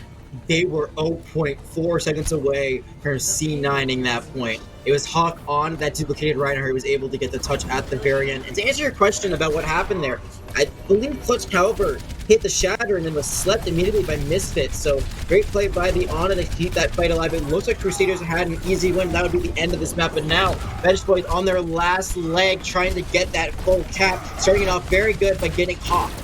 Looking good, taking Exelia out of the fight, and Chinote as well. The Hawk picking up a double kill, a massive ult advantage for the Bench Boys. They are mere meters away once again from pushing us into extra rounds. So it's going to be very intense from here on out. They're going to push all the way into spawn, same as they did last time. Pick up a single shatter onto the Diva. Another nano coming through. Exelia kills themselves. Hawk picks up a double kill, and Exelia misses the gap. High quality picks up Jonathan, but at this point doesn't matter. Blackman has the bomb. He's going to have to pop it. We hear the sights come out from Pit Pat as well. The tank's picking up a double kill behind. Pit Pat picks up a double of his own. The bomb comes out from Blackman, picking up Chinote, and we will go once again into extra rounds on King's Row. All right. This is it. This has to be it, right? And the crazy thing is, this could still end in a draw. Both teams are going to get 1 minute on the clock to do as much as they can. We saw that Crusaders did so much with 1:30. Bench Boys, they had a lot more time to work with. They were able to play a little bit more strategic, and it worked out for them in the end, able to cap 4 minutes in their original time make now dwindled down to 1. This is as close as it gets. This is peak Overwatch. I couldn't have said it better. You do not get closer than 6 to 6, a minute on the clock for both teams. King's Row once again. These teams are looking to fight. They are ready to give it their all every inch of the way. They have fought blood, tooth, and sweat to get here tonight, and they are not giving up anytime soon. Now we're going to see the attacks start out from Crusaders. Both teams have the same amount of time, but Crusaders going to be the ones that get to do the honor first. And that's pretty advantageous if you're Bench Boys, because if you're able to hold them, then you know exactly how far you have to get it or how much time you got to get on that first point. The Orisa. The Bench Boys going for a very dangerous play here. Something that is not even remotely close to the meta. They do not care what is considered the best way to play this game. They're going to do what they think is the best call, and that's going to be Orion Orisa double shield. This can work. It was slightly meta a while ago, but Zayla going to go back to that bar that worked out so well. They do have Hawk, though, on the Ashe this time. They do have a counter to get that Pharah out of the sky. That's what they were missing the first time they got rolled through on this point. But right now, McNewbie still going to be winning that 1v1. Speaking of rolled, McNewbie always finding those headshots onto Hawk. Resurrection now off the belt here. Can't use it for another 25 seconds. It's going to be difficult to win without being able to bring your teammates back to life. But McNewbie takes out Jonathan as Hawk finds McNewbie. A 5v5 massive spawn advantage for our attackers here. Halfway to a bongo and 60 to a shatter, but the health bars are plummeting without that mercy online. Hawk takes out Exelia, and there's no resurrection for it quite yet. We're going to see a window very quickly from Misfit. The window of pain, or the pain, is coming out here, and they're going to get aggressive. We're going to see a lot of damage from the bench boys. They're just trying their absolute best. Misfit finds the D-Mech, 3 seconds left. If they're going to cap, they need to do it now. A big pull comes out from Warren Peace. Clutch Caliber, Shatter or not, Nano or not, cannot find the damage he needs. Finally picks up the elimination onto Blackman, but the Bob from Hawk here is going to do some damage. It's going to be a resurrection onto Blackman, and Clutch Caliber left shifts into the team and gives up the fight. He is not able to find an elimination, and Hawk picks up a triple kill. Just like that, this is just going to be wrapping up kills, and that fight's going to be over. We've now seen 2 pretty big misplays from Clutch Caliber. 2 that might have cost the team this map. There's a lot of things that go into losing a map. It's never just going to be 1 or 2 plays, but right there, that charge onto the Orisa, leaving the team vulnerable to the bomb that was firing their way, as well as that flank they tried on their first defense that gave Bench Boys 4 minutes in the time bank. Something you just got to shake off. At the end of the day, you just got to move on, learn from it, not make the same mistake again. This is still drawable for Crusaders, but Bench Boys, they know now they only need 1 tick on that first point to take the second map of the series for themselves and make it 2-1. Yeah, I mean, to think that this isn't even our game point, we still have at least 1 more game after the one we're seeing now. Hawk maybe actually going to run this attack bastion, but with a minute on the clock, a play as risky as that one, I'm not sure we're going to see it today. Sim Bastion is a very viable strategy here. You can just teleport the Bastion either up top to the high ground on the right or right on top of that statue right before the point starts and just rain bullets down from above. And it seems like Crusaders, they like that Rhino comp they saw from Bench Boys, going to try to replicate it themselves. Yeah, Crusaders taking a page out of Bench Boys' book here. They're going to run that double shield tank again. And they're going to have to do it well because, boy, do the Bench Boys have some damage to burst down. They've got Hawk on the Echo and Pit Pat on the Widow. They can melt these shields in a heartbeat. Gerber going to find Jonathan straight away. That's going to be a very quick tactical reset here for the Bench Boys. Pushing in without a mercy is all but a suicide, and you have to get out of here and just wait for the team to come back. That's a good way to lose a fight, though, for Bench Boys. They lost it so quickly. They still have time for a full team re-engage. Gerbert's still not anywhere close to getting that amplification matrix. Now it looks like we are going to see swaps come out from Bench Boys. They're going back to the Somber Reaper. Do they have time to make this work? There's only 25 seconds and counting, and every second that goes down is 1 second closer to a draw. Yeah, 25 seconds, really looking like a draw, and Pit Pat not finding the elimination, McNewbie finding one instead. There is 12 seconds left, and the Bench Boys are going to have to play out of their absolute minds if they want any hope of taking home Kings Row. 8 seconds left. They can touch this in the need of time to trigger that overtime, which they will do. Blamming going to run in very quickly, going to get up their mech. Actually going to stay in mech very briefly. Now they're going to be someone else to recontest. But that's what happens. We're taking out Jonathan, and it looks like we're going to have a draw unless Bench Boys can play off a massive play, but it doesn't look like it's going to happen anytime soon. An unfortunate truth, but the cleanup kills are coming through now for the Crusaders, and this is in fact going to end in a draw. 29 minutes later in Kings Row, no one walks away with another point toward victory. We could see a 6-map series here. We really, really could. This went to 5 maps last time. Now that we've seen a draw come out and it's still 1-1, we're guaranteed at least another 2 maps, maybe even 3. This is just how close these teams are. We've pushed it from a possible map 6 to a likely map 6 with that 6-6 draw on Kings Row. An amazing performance from these teams, and one that I think we're just going to see them playing like this for the rest of the series. It's going to be intense no matter what. It is going to be intense indeed. And now we're going to be going to another map type that can be drawn, Assault.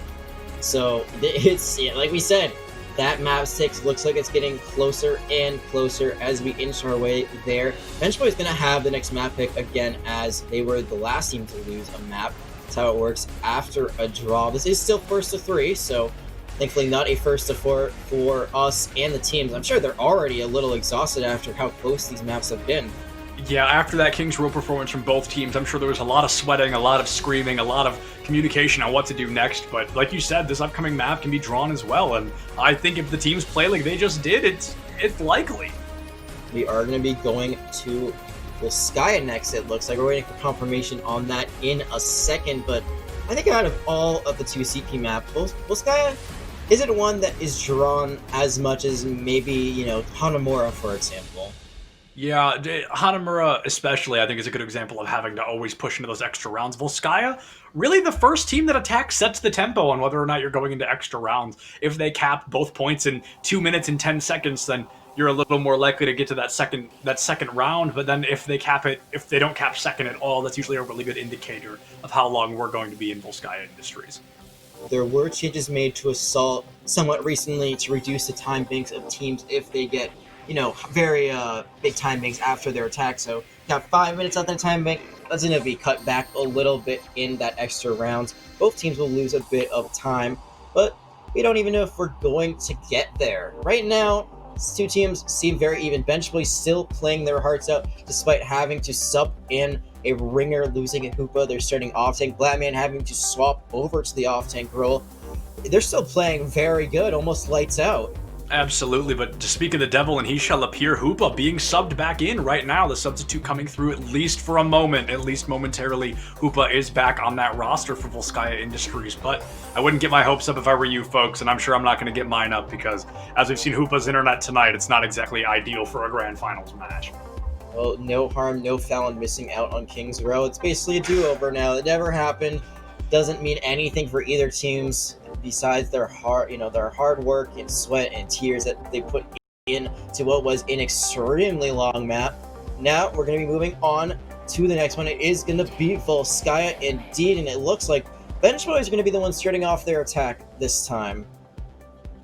Yeah, it's going to be a good attack for the Bench Boys. I think they're looking to set their own tempo, but I think the defenders, the Crusaders, get that mild advantage of knowing just how far they're going to have to push themselves in order to win Volskaya today.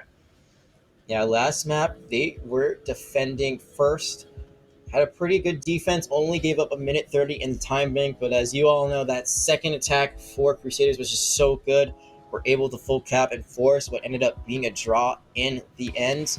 Now Bench Boys have a chance to set the tempo, set the pace, as you said, set up what could be a draw or winnable scenario for the other team, depending on how they do. Right now, we've seen some very interesting compositions come out. On Busan, the Reaper Sombra really seemed to be Bench Boys' bread and butter, but since then, haven't run it nearly as much. Should they try running it again here?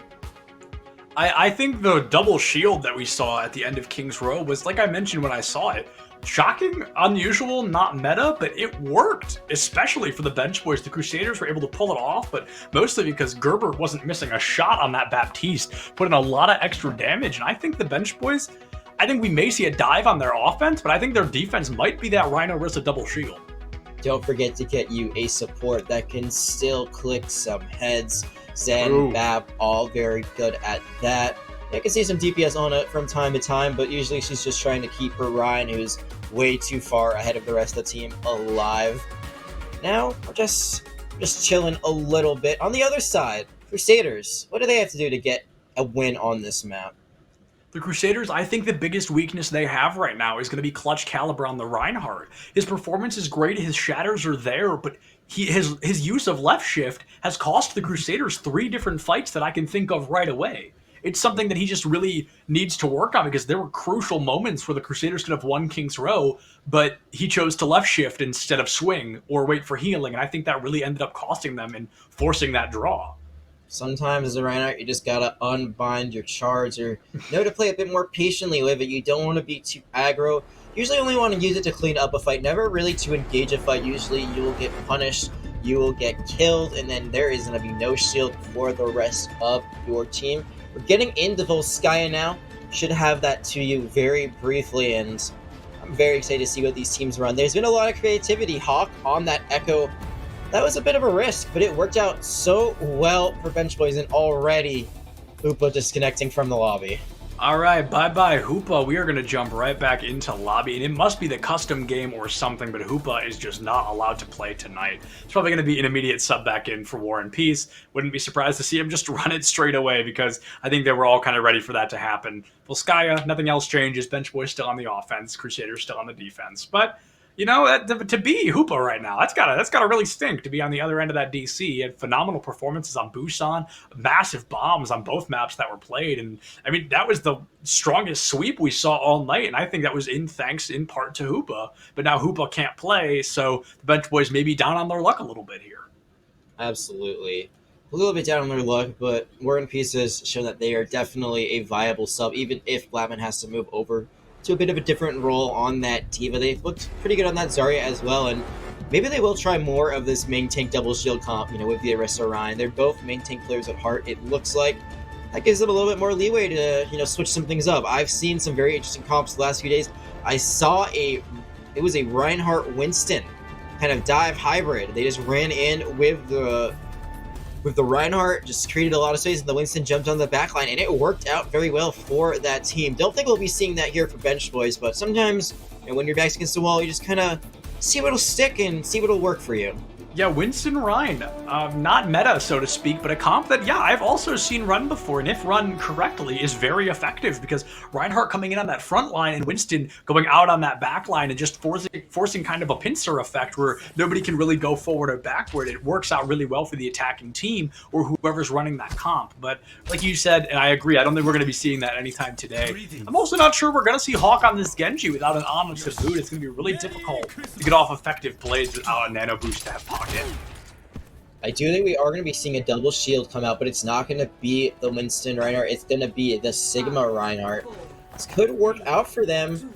It's going to be hard, though, without that Lucio speed to really get into an area. Instead, they're just going to have to play a slow comp, have to take space with their double shield, try to bully them out of an area, but no way to do it quickly. The Zen Discord might be their saving grace on the side of Bench Boys.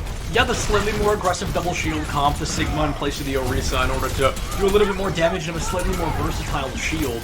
But I agree, not running a Lucio here, a little bit of a throw, because especially getting through this choke is going to be very difficult. The Zenyatta just cannot offer the healing necessary to get through this choke. That's why I usually run this Zen Mercy with the Hog Sigma. Hog can heal himself, Sigma has that shield that recharges, so those tanks don't need a lot of healing on the side of the shield. They don't have to put as many resources into them. But now they've taken a little bit of space. They've zoned out Zaylee, who has to use the Ray Form to get out. And this might be the moment they've been looking for right now on this attack. Yeah, they almost found Clutch Caliber as well. McNewbie playing a very patient Sombra. The very early Nano coming on to Clutch, and it made Clutch the team's fight indeed as Xalia finds toward the end of the engagement, and it looks like that's going to be a very quick engagement for the Crusaders. You can't push into this choke without a Lucio, and you definitely can't push into one without a Reinhardt. So they're going to have to struggle, and we've got over a minute off the clock already, but a couple ultimates coming online for the Bench Boys here, so they may be able to engage at least a little bit through this choke. They've been looking just to get a pick over the top with Hawk. So far, they have not been able to get it, but now there is space been given up by the Crusaders. They had to back off a little bit to get healed up again. They have ultimates of their own to use, but McNewbie not having that EMP is not good news for the Crusaders. Well, it might not be good news for the Crusaders, and I'm sure this bomb won't be either. Hawks using the swap onto the Sombra. A fascinating choice, but if it is one that works out, EMP, one of the strongest ultimates in the game, Hawks gonna send it. Looks like they're gonna find one hack onto high quality. Pitpat finds the elimination onto Xalia. May have cracked this case wide open once again. Not gonna see another EMP come through, but it looks like they're not gonna need one. Pitpat picks up a very clean double, and the Crusaders, they can stall for as long as they want, but this point is pretty much gone. Yeah, that was a very good duplicate by Hawk. That EMP was perfectly timed. I thought for a second, because of the way that the lines are layered for Echo, that they might have used them at the same time and maybe just canceled out. But no, they played patiently, they saved it. Now Clutch Caliber swapping on to the Reinhardt. The Winston was doing some work, but now they need a bit more of that shield up front, and McNewbie is in your backline. They have an EMP, and that Transcendence is not online. They're going to look for the EMP bomb here unless McNewbie commits a little early. The bomb's going to come in late, but cooldown should be back by then. Going to pick up a triple kill, but committing 3 ultimates. 4, I'm sorry. I'd consider that to be hardly worth it. They now only have the beat online, pushing against a team here that has both the Gravitic Flux and the Shatter. It's going to be tough for the Crusaders to defend on this one. McNewbie, though, going to swap over to that Widowmaker, so it looks like they weren't going to be clearly playing around that EMP for much longer, but like you said, so many ultimates used, they could have held on to maybe Zalia's ult. Now they're going to swap Zalia, so maybe they're just trying to throw them out and get rid of them as soon as possible so they could make those swaps ahead of time. They've reset their ult bank completely, and right now, Bench Boys, they have tank ults to work with. The tank ults, arguably the largest impact makers of this team comp, other than maybe the Echo ult herself. If they can land a big shatter here, or even a talk of a big shatter, and it shall appear. War and Peace picks up 3, but McNewbie fastest hand in the West. They're going to commit Gravitic Flux here and force out that beat, even find the elimination onto Clutch Caliber. A left shift again coming from War and Peace, and it's going to cost him his life. Pit-Pat finds Chinode, and this could still be winnable for the bench boys. With a massive spawn disadvantage, it's going to be hard. Nano Boost committed onto Baby Diva a moment late. High quality and Gerbert now gone. We're getting very close to a first tick cap for the bench boys, but like I said, a massive spawn advantage for the Crusaders. Transcendent and Valkyrie and Nano from Hawk being committed all simultaneously. They're pushing all of this in without Reinhardt returning. He's already 40% to another shatter. There goes Clutch Caliber. They are super close to a first tick, but with a double kill coming out of the Crusaders, they may be able to turn this around in a moment's notice. A tick has not even been taken yet. Now there is the first tick going there. Jupit's gonna come and gonna find one. Now it's only the Reinhardt, and they have to back out of this fight. The stall coming out from Crusaders was so worthwhile. Only giving up a tick, that's pretty dang good after all the progress that bench boys had seemed to make. Now the question is, do you swap back to what you had, or do you keep this fast comp on the side of Crusaders? They've already committed to that Hammond for a while. They're close to those mines, but no. They're going to swap back to the Rhine instead, going for a more traditional composition. The big misplay was from the Crusaders in their support lineup that opened that fight up. The Nano coming in late, the beat coming in early to try to counter that grapple. You need to wait until right before you land to get that beat. Yeah, I agree. Definitely a bit of a choke from the supports, but in a moment's notice like that in the losing fight, you can't blame them for panicking, and they're going to panic here a little bit more as the tanks of bench boys roll in once again, find a very quick double kill. Pulse Bomb comes out from McNewbie, doesn't pick up anybody quite yet, and Flatman already with another Gravitic Flux. It's insane that he's already charged an ultimate to that pace. Bench boys, it took them about 3 minutes, but they've pretty much got lock on this point. I don't think anybody is going to be able to touch. That's going to be 1 minute and 38 seconds. Not a bad time bank, high enough to push us into extra rounds so the Crusaders can double cap. That Flux 9 coming out at the end made sure that the 3 people caught in it were not able to touch. They had more stall potential out there too. You saw that the Hammond was nanoed at the last second, so a nanoed Hammond, that's a lot of damage to have to kill. It's a lot of health pool that you got to get rid of. A lot of damage you got to commit to get rid of it. So that would have been a hard character to focus in the meantime. But as you said, almost 1 minute and 40, just 2 seconds less than that for bench boys. So we're already thinking about extra rounds, right? This is just how close this game has been so far. We're already expecting it. We're expecting Crusaders to come in and put up a pretty good time as well. Absolutely. Yeah, I mean, I didn't even realize that I'd done it, but you're absolutely right. This game has been so close that extra rounds is already something I'm considering in the mental. It's just the Crusaders and the bench boys, they've passed this torch back and forth so aggressively. It's always one team just hardly in front of the other, and so far they are not ready to stop that anytime soon. I'm not shocked at all. Like I said, the first game they played that I casted, it was just so back and forth. This is even more back and forth. The draw kind of is, icing on the cake for that. The fact that they could not decide a map, there was no decisive winner, that they both just didn't win or lose there. Now, Crusaders starting their attack.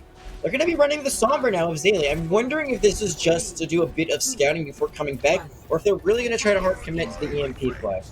Yeah, I wonder if the EMP play can work out for them. We saw they weren't super comfortable on the Sombra earlier beforehand, and things were definitely unusual as McNewbie wasn't super comfortable, but now they've swapped Xalia over instead. So they're going to try somebody else on the Sombra, maybe go for a little bit more aggression and attack Sombra with the comp we're seeing of the double shield. Going to be difficult to get any hacks off if these tanks are paying even half attention to the area around them. Right now, we're going to see that they have taken the high ground on the side of bench boys. Right now, Crusaders are trying to rotate over, take some space instead of playing the point. I think this is the right thing to do. They need to push in, get the other team off the high ground, try to win that fight up there, and then retake the book of Pit-Pat going to start it off with pick onto McNewbie. Pit-Pat finding McNewbie in that back line was a very important elimination to find, but this is by no means lost for the Crusaders. They're not in a losing position, but now they may be as Gerbert falls to Hawk, pushing into a 4v6, and it's almost a 3v6 as Chinote drops so incredibly low, but is able to find that resurrection right before being eliminated by Pit-Pat. A couple missed shots, but makes up for it with a headshot. There goes the Zarya. Mercy now hacked as well, but honestly, Xalia just cannot pick up the eliminations they need. Gerbert resurrected just to send that life down the drain. The tactical reset, just it's more important here than trying to cap this point. there are two ways right now that Zayla can try to play this Sombra. They can try to go for a hack from behind, run up the stairs with the distraction of the team rotating in the opposite direction, or they can just try to force point. They can, come out from that cloak, be on the point, be getting point percentage, and forcing them to come down from the high ground. Right now, they have done none of that, and this positioning from Bench Boys has been exceptional. They're just holding that high ground, and nothing can pressure them out right now. You win or lose Volskaya by maintaining your presence on the high ground. McNewby's gonna make sure that the Bench Boys don't do that for much longer. Finding a double elimination, a third with the help of high quality. Hawk is able to find the Sombra, but we're gonna need a miracle play if they want any chance of playing on at this point. Yeah, that was the perfect swap at the perfect time. Clutch Caliber getting rid of the Ryan to go for that dive engage. Bench Boys just were not prepared for it. They lost Pipette early on. Blattman was soon to follow. Now a stagger kill onto Misfit. I believe Misfit will be able to get back in time. And they got the Transcendence way before Azalea has the EMP. So if you are the alt tracker on the side of Bench Boys, you have to be really careful right now. Realize, hey, we need to commit that. We need to keep that Transcendence. We cannot use it for any means necessary. We can hold on to it.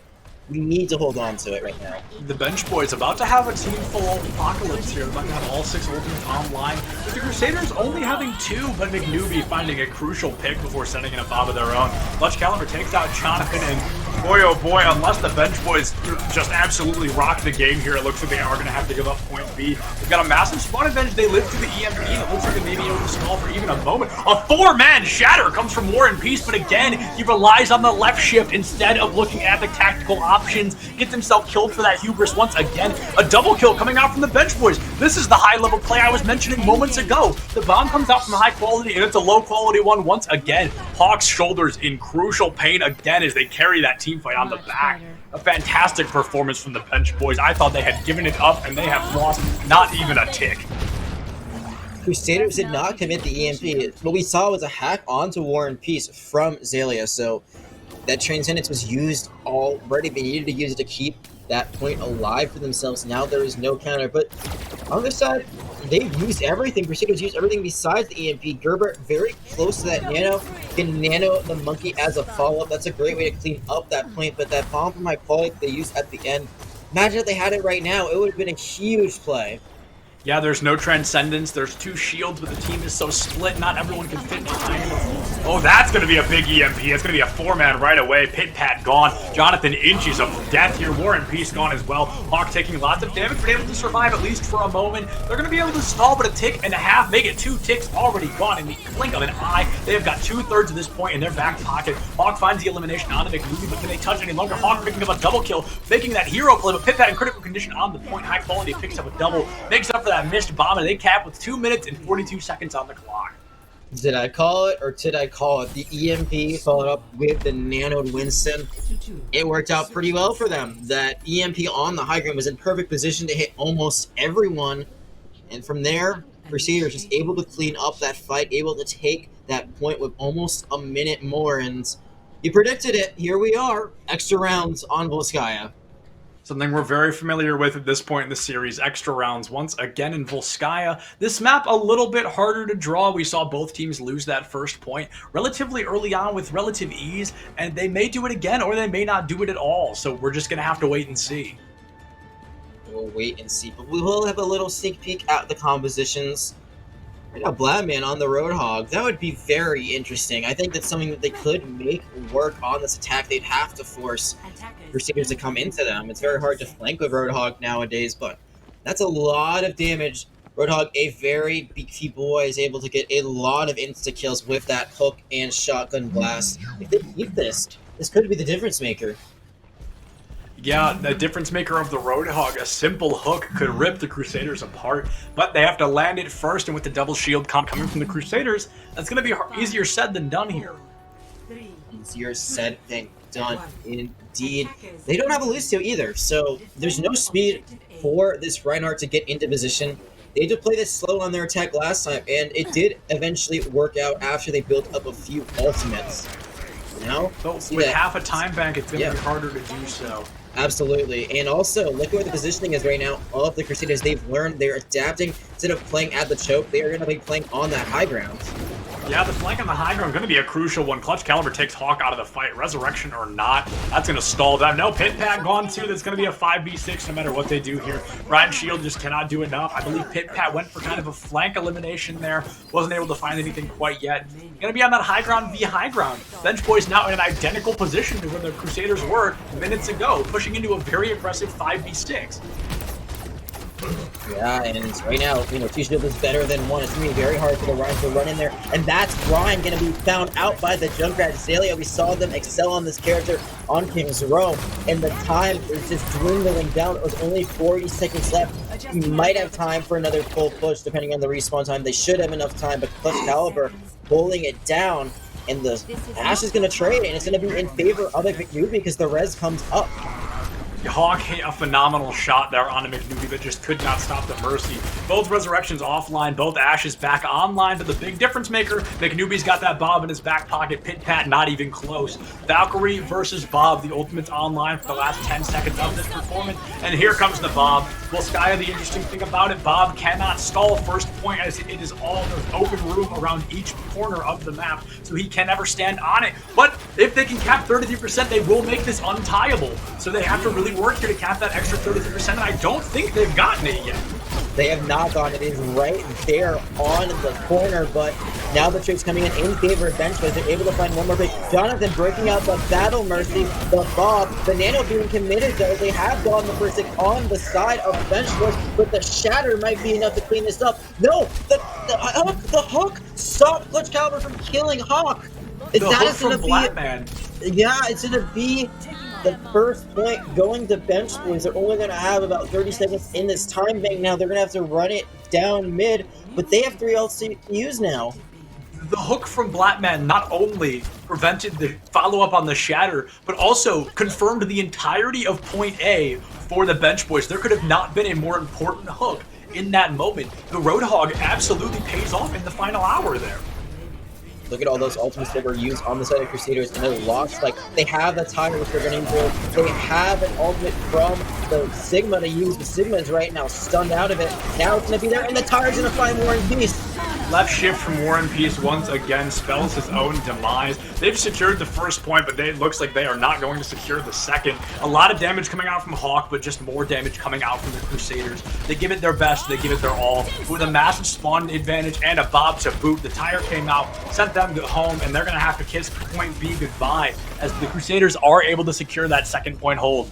And guess what now it is, Septilence? Guess what it could be in the end? It could be a draw. It could be a draw once again. No point percentage on that second point on their second attack. So if Crusaders cap the first point and can't get any point percentage, can't get at least one tick on the second point, we will have our second draw of the series. It's possible, but the one thing that Crusaders have going is they have an extra minute of time. They can take that first point really quickly, and then they've got time to build up more ultimates for that second point. They can play a little bit more passively, a little bit more strategic here. Bench Boys, with the less minute, they had to really just run in and, you know, try to just do whatever they can.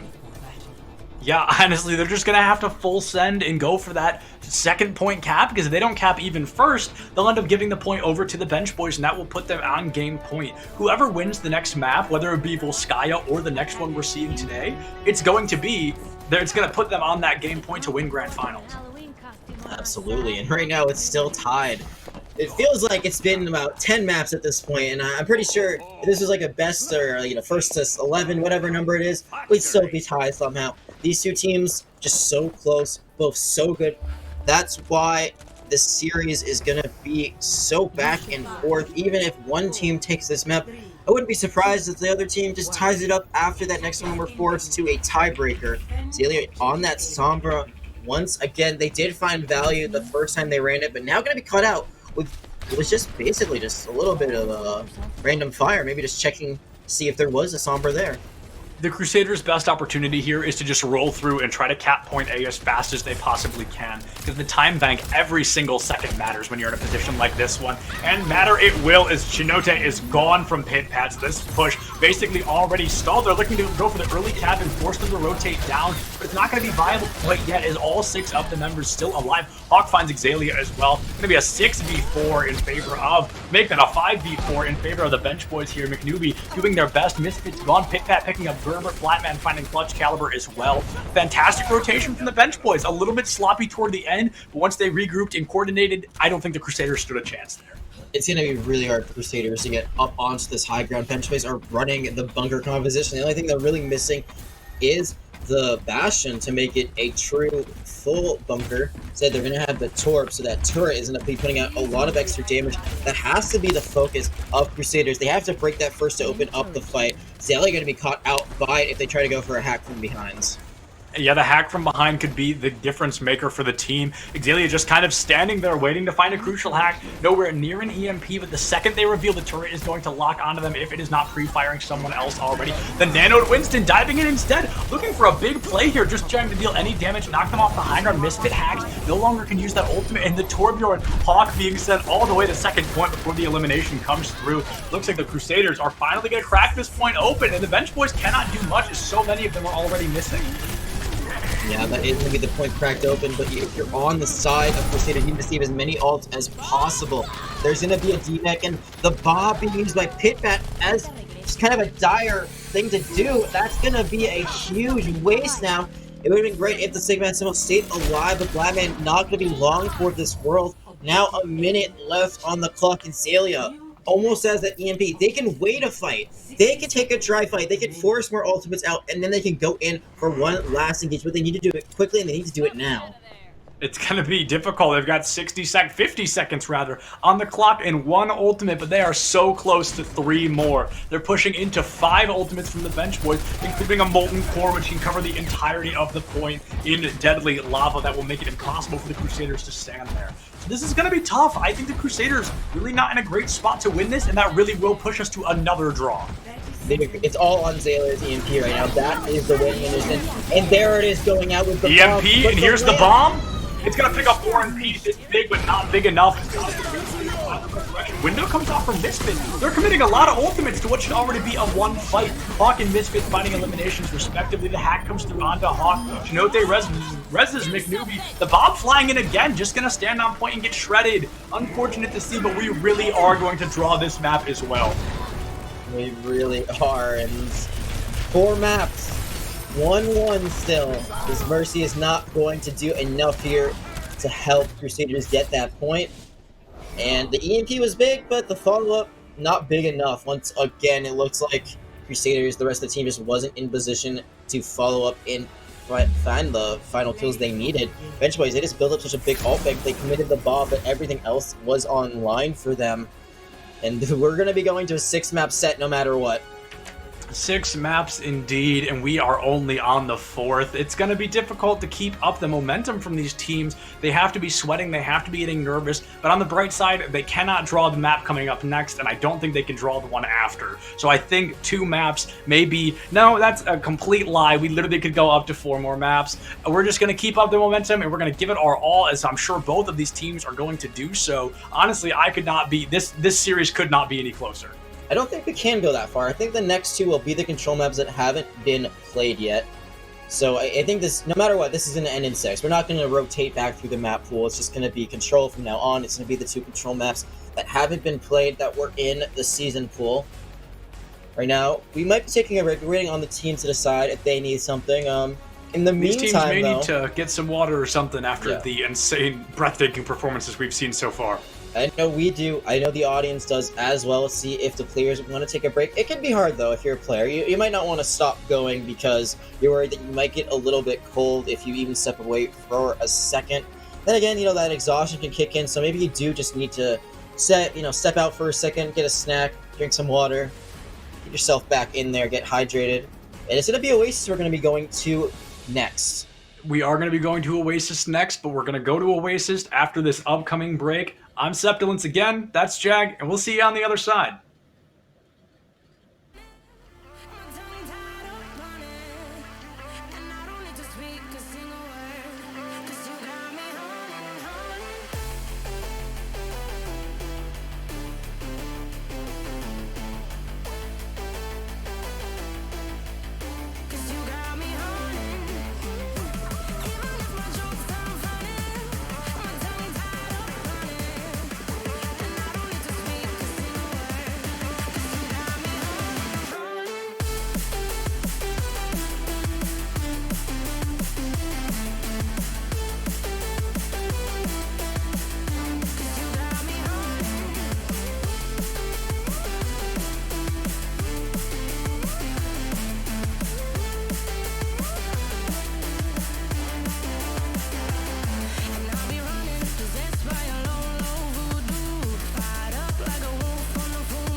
guitar, simmer down and mash me up.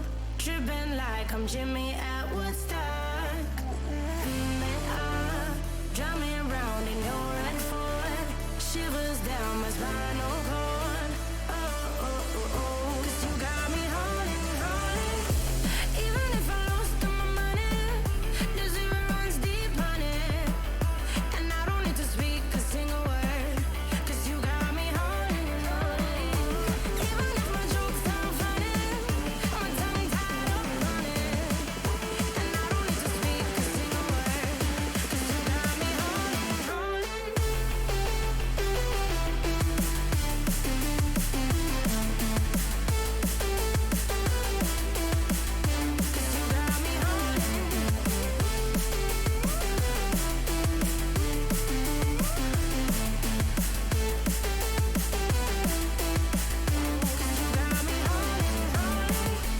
Even if I lost all my money, the zero runs deep on it. And I don't need to speak a single word, 'cause you got me holding, holding. Even if my jokes sound funny, my tongue tied up on it. And I don't need to speak a single word, 'cause you got me holding, holding. Holding.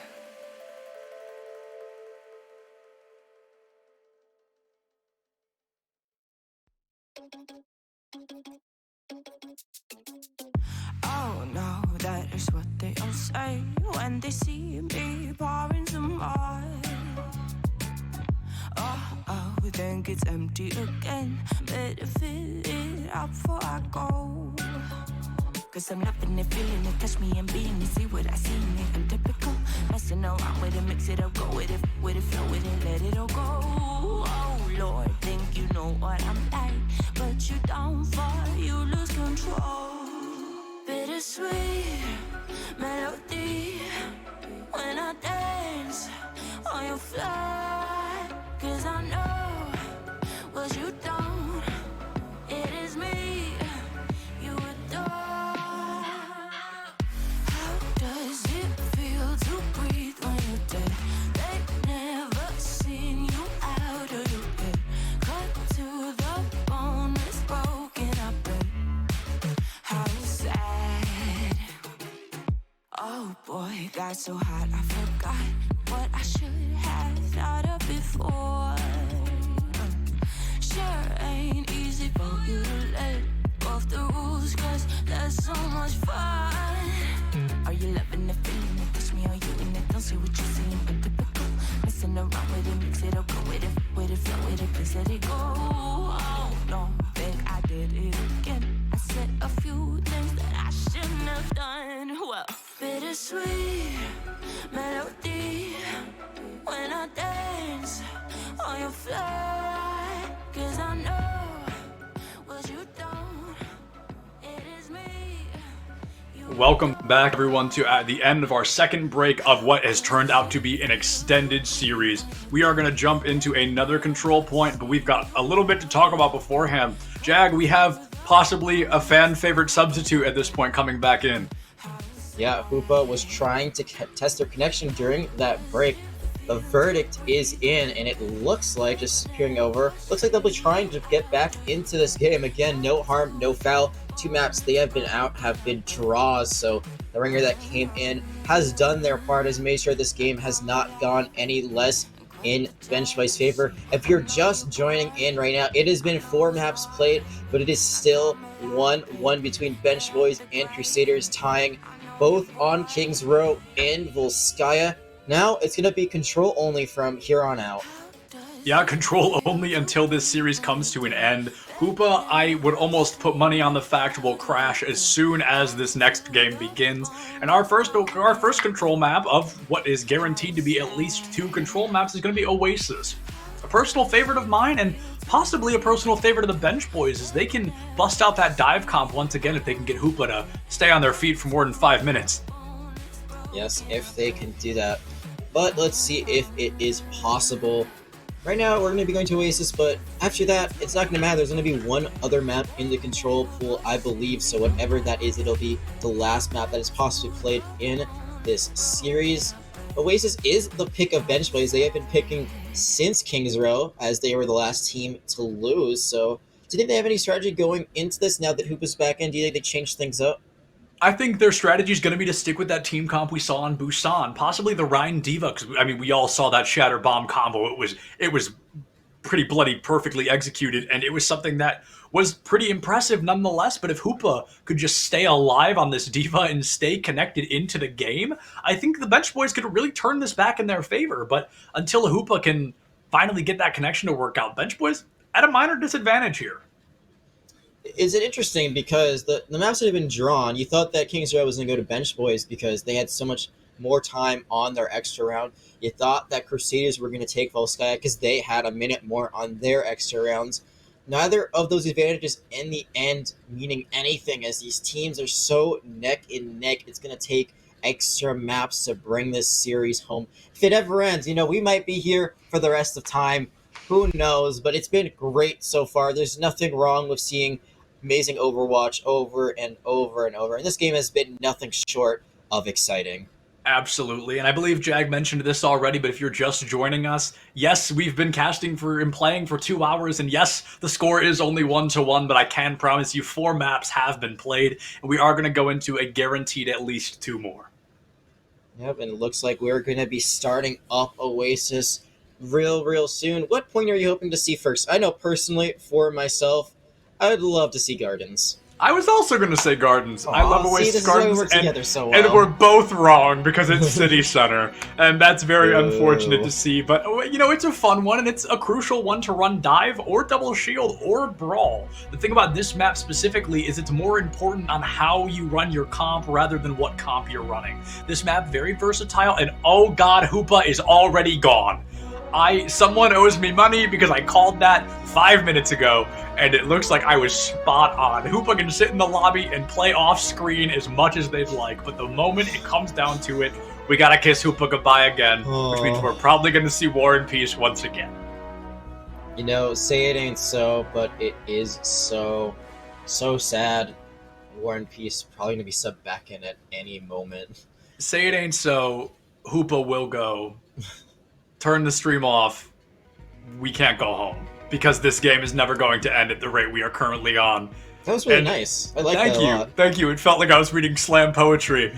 But they are currently just waiting for another player to join, which, as we already talked about, is most likely going to be War and Peace. And they're going to sub them in any given moment. But man, do I feel bad for Hoopa. Not only are you DC'd out of 3 games in a row, but every time you're DC'd out, your team doesn't even win the game. They draw it both times. Yeah, and as we said, they were playing, off the stream a little bit, trying to make sure that they could play in the lobby, and they were playing on Oasis, just kind of memeing around both teams, and it seems like Hoopa would be able to stay online, but now we're seeing not the case. In the meantime, I am quite enjoying all the players throwing themselves into traffic. It is very entertaining to watch, to say nonetheless. The duality of man. They spend 2 hours fighting one another consistently, and then the moment they're given the opportunity, everyone decides the fight must cease until further notice, and a gentleman's agreement to continuously throw themselves into oncoming traffic. Very few things as beautiful as that. So we are going to throw it now to another rendition of these hype videos you may have caught at the beginning of the stream. But while we're figuring out some technical difficulties, we want to give you guys another opportunity to check those out. So we'll see you soon.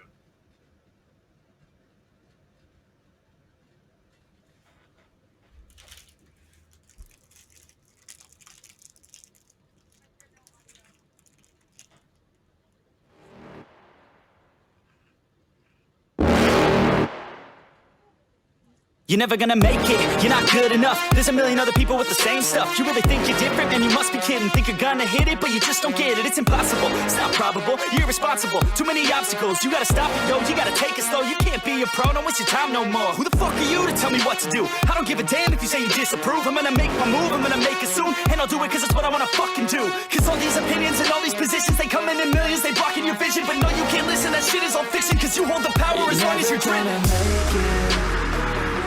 There's no way that you make it, and maybe you can fake it, but you're never gonna make it. Are you just gonna take that? Make them take it all back. Don't tell me you believe that. Are you just gonna take that?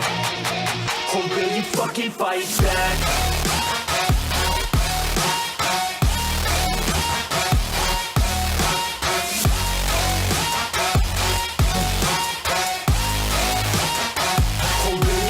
Fight back.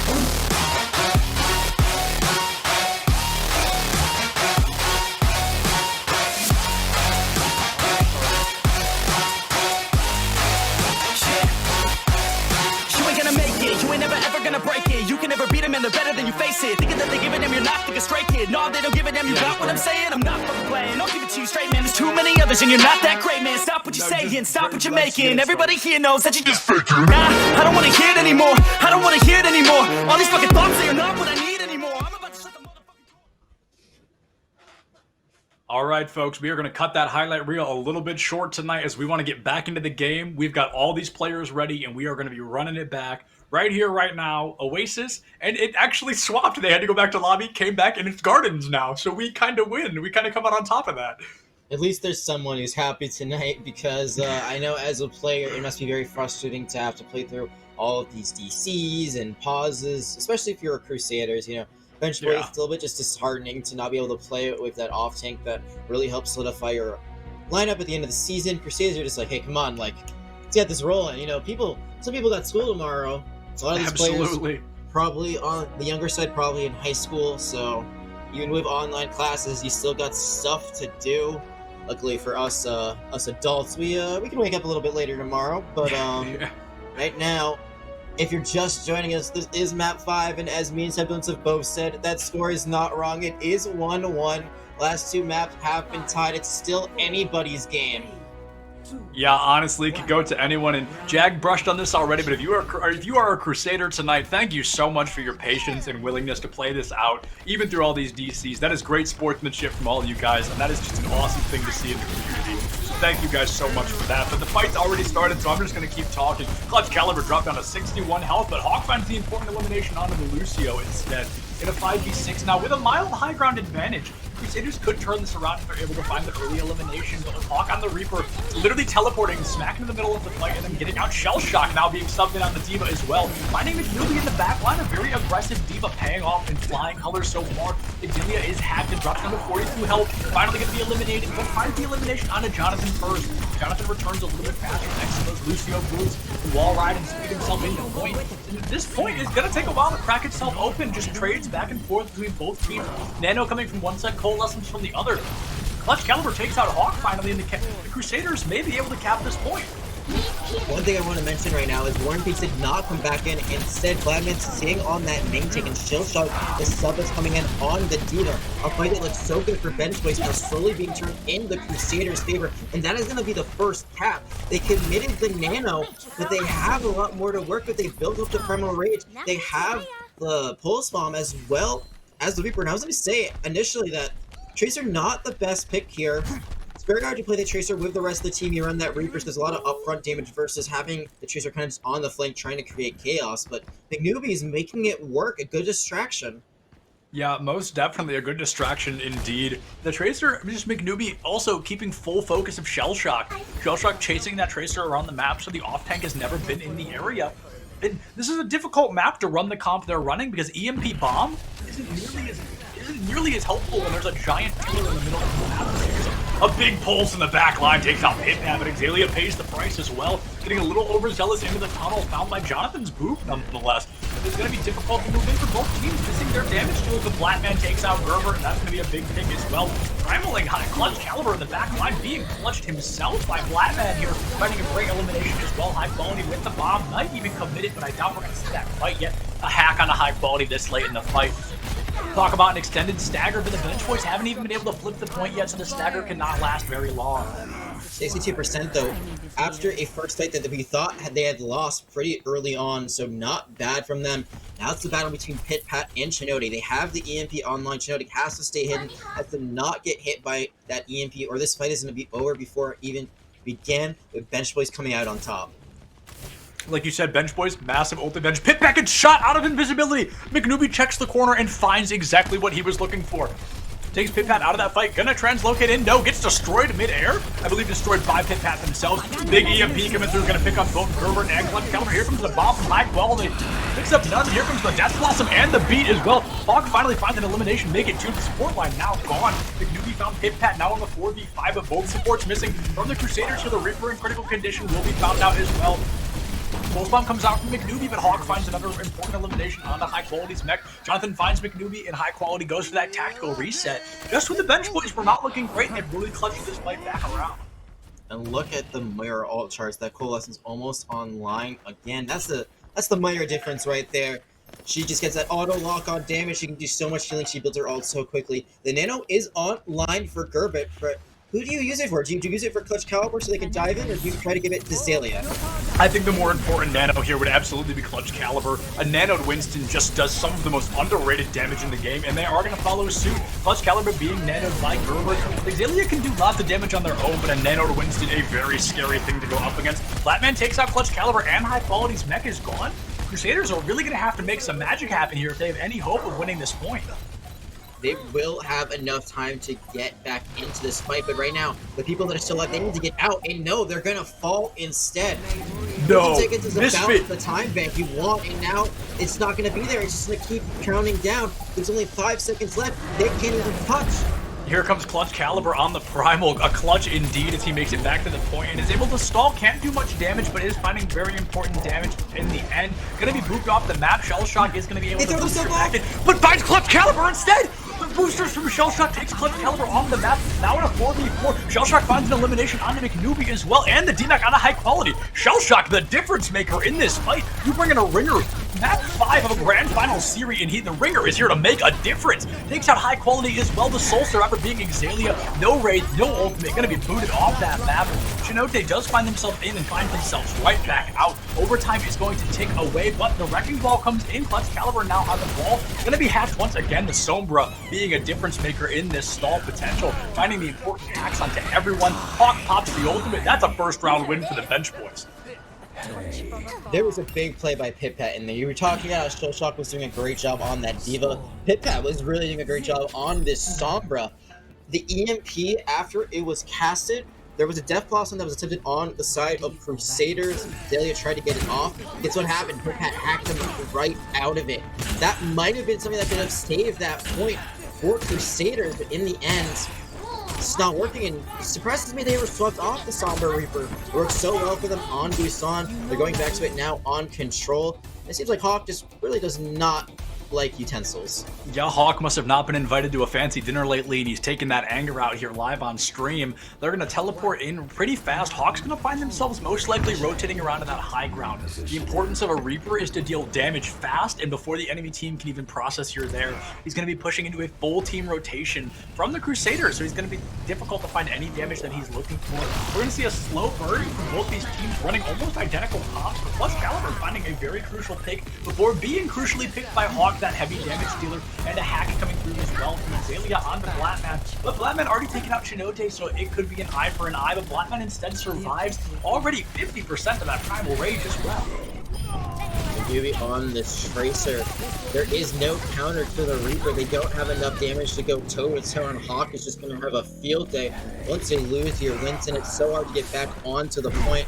As you saw, even though they were able to pick Pit Pat first, Clutch Caliber was the better pick between the two teams. So now, Bench Boys have the point presence, and they again are so close to their goal. Gerber is on the Moira this time, so the Coalescence, probably the better ult in this scenario.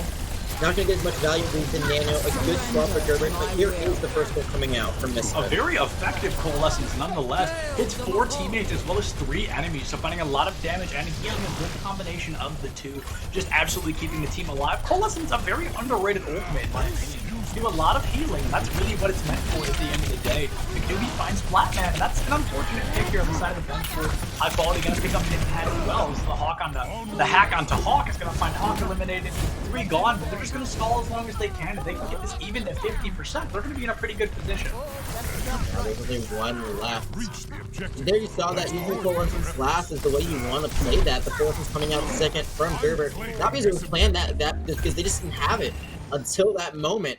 But in the end, keeping that healing alive longer as well as some extra damage. Azalea has charged their EMP first. Jonathan does have the beat. Meanwhile, Piphat just got there. Shinoda not quite there yet. He just needs to do a little bit more damage to get it, but so far, we see that Shinoda just not able to stop the EMP that's come down from Bench Boys. Absolutely, and the beat not online yet. Speaking of EMPs, here comes a 4-man EMP from Azalea, but nobody's really there to follow up. Winston bubbles the bomb, and it doesn't matter. Hawk finds a pick very early on, though. Hit that bomb, both Silver's offline. Here comes a beat from one Lucio, the other one's already dead. Misfit takes out Gerbert, all the supports and tanks offline for the Crusaders. Now his high-quality mech goes to the garbage can here, and just like that, a very efficient push from the Bench Boys. They use EMP, they use Blossom, and they use Beat. And that was really all they needed. They end up coming out on top of that fight. You gotta hate when those divas don't recycle their mechs. Just so bad for the environment. Nothing worse to see. Now that the ults have been recycled on the side of Bench Boys, they have the tank ults. They almost have another Coalescence. And right now, it looks like the advantage is to the Bench Boys that Pulse Bomb has to find some value, otherwise it's just gonna be a waste. Speaking of finding value, a very important hack comes from Piphat onto the Winston, so there's no shield online. Shinote taken out by the bomb. The Pulse Bomb does find some value, but far too late into the fight. Half the team already dead and gone. It looks like we're going to see Sombra eliminated as well. Azalea, just mere meters away from that health pack, is able to be eliminated. And just like that, we go back to control points. And the Bench Boys we saw 3 hours ago, they come back to life. And just like that, Oasis is over. They 2-0 the map. Yeah, finally, we have a team that is in a position to win this series and take home that Grand Finals championship. Bench Boys inching their way closer after 2 draws in a row. And this is exactly why I talked about Jonathan at the start of the cast. However, hours ago, it might have been. This Lucio player, this Mercy player has been on fire all season. He's done such a great job in that main support role. Play might not be that impressive in terms of kills, but look how much that was enabling the rest of the team. So many assists. Lucio doesn't have to frag out, they just have to support the team. Yeah, Jonathan has a great balance, even on the Mercy, of doing a damage boost or doing the healing.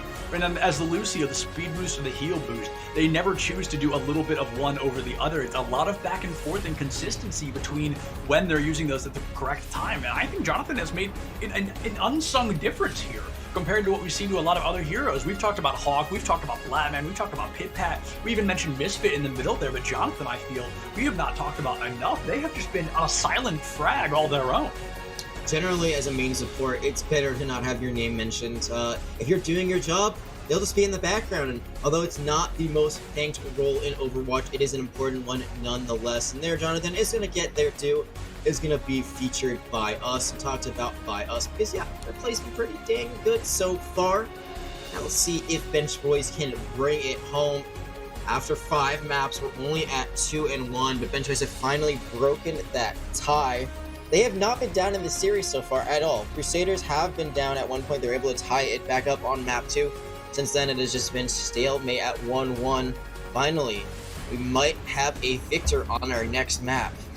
Yeah, absolutely. They rocked Oasis there, and I wouldn't be surprised to see them do a fantastic job here on Ilios tonight, especially if Jonathan can continue to play that Lucio, and if Flatman stays on that Winston. I mean, Ilios, I really think, is in Bench Boys' favor, and I'm so unbelievably cautious to say that because every time I've said somebody had a favor, the map ended in a draw, and I know that can't happen here, but the Crusaders winning this map would basically be the same thing. We could still go to a map 7. I don't want to jinx anything, but it is possible that they would go to a 3rd and final control map if that happens, but that is neither here or there. Right now, it is going to be Ilios, and, you know, we've just seen that is Boop City. Jonathan could really frag out there, get a bunch of people in that whole Blatman with the Primal Rage. Could even see the Hammond come back out and roll around, try to boop some people in. It's just a fun place for boops. Honestly, all of Ilios, the side of Ruins, you can still get it where that health pack is, and then on a Lighthouse, where the point is, you can still get a lot of boop potential. So I'm just hoping to see a lot of people fall off that map. Absolutely, I love nothing more than watching people fall off a map. And speaking of people falling off the map, it looks like we might see a substitution here. For Hawk, it looks like Hawk may have been replaced by Tommy Wami, who, again, is someone we have not seen at all tonight. It's a very interesting swap. I've got to think there's something that they're looking for specifically here. I'm not exactly sure what it is, but there must be something in their hero pool that they want to play, or maybe maybe Hawk just can't play anymore. Maybe it's their bedtime and this game has gone on too long. Yeah, I'm getting a little bit of information from production that Hawk just simply cannot play out the rest of the series. We were not given any more information otherwise, but it looks like we may not see Hawk for the rest of the series tonight, and hopefully that's not the difference maker here, because subbing out your main DPS, especially Hawk, with the performance we've seen tonight, is going to be pretty intense to say the least. Absolutely, but we're just going to hype this up a little bit more for what might be the last map in a series that has just gone on and on and on with tons of excitement. We're going to be looking at the Bench Boys hype video.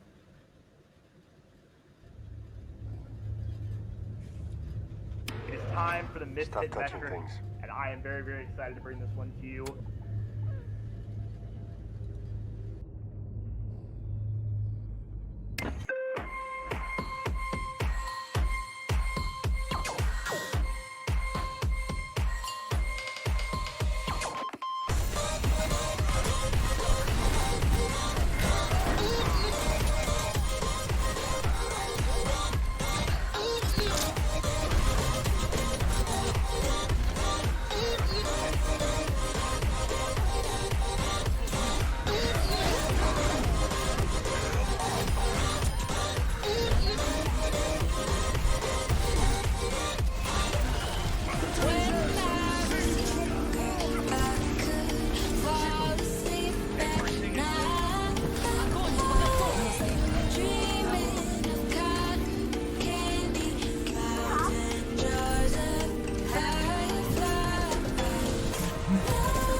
Welcome back, folks. We're going to cut that highlight reel short once again because I'm sure you are all on the edge of your seats just as we are tonight. We are here 2.5 hours later, 5 seconds away from a possible win for the Bench Boys. This is where the Crusaders are going to have to give it their absolute all if they want any hope of winning tonight.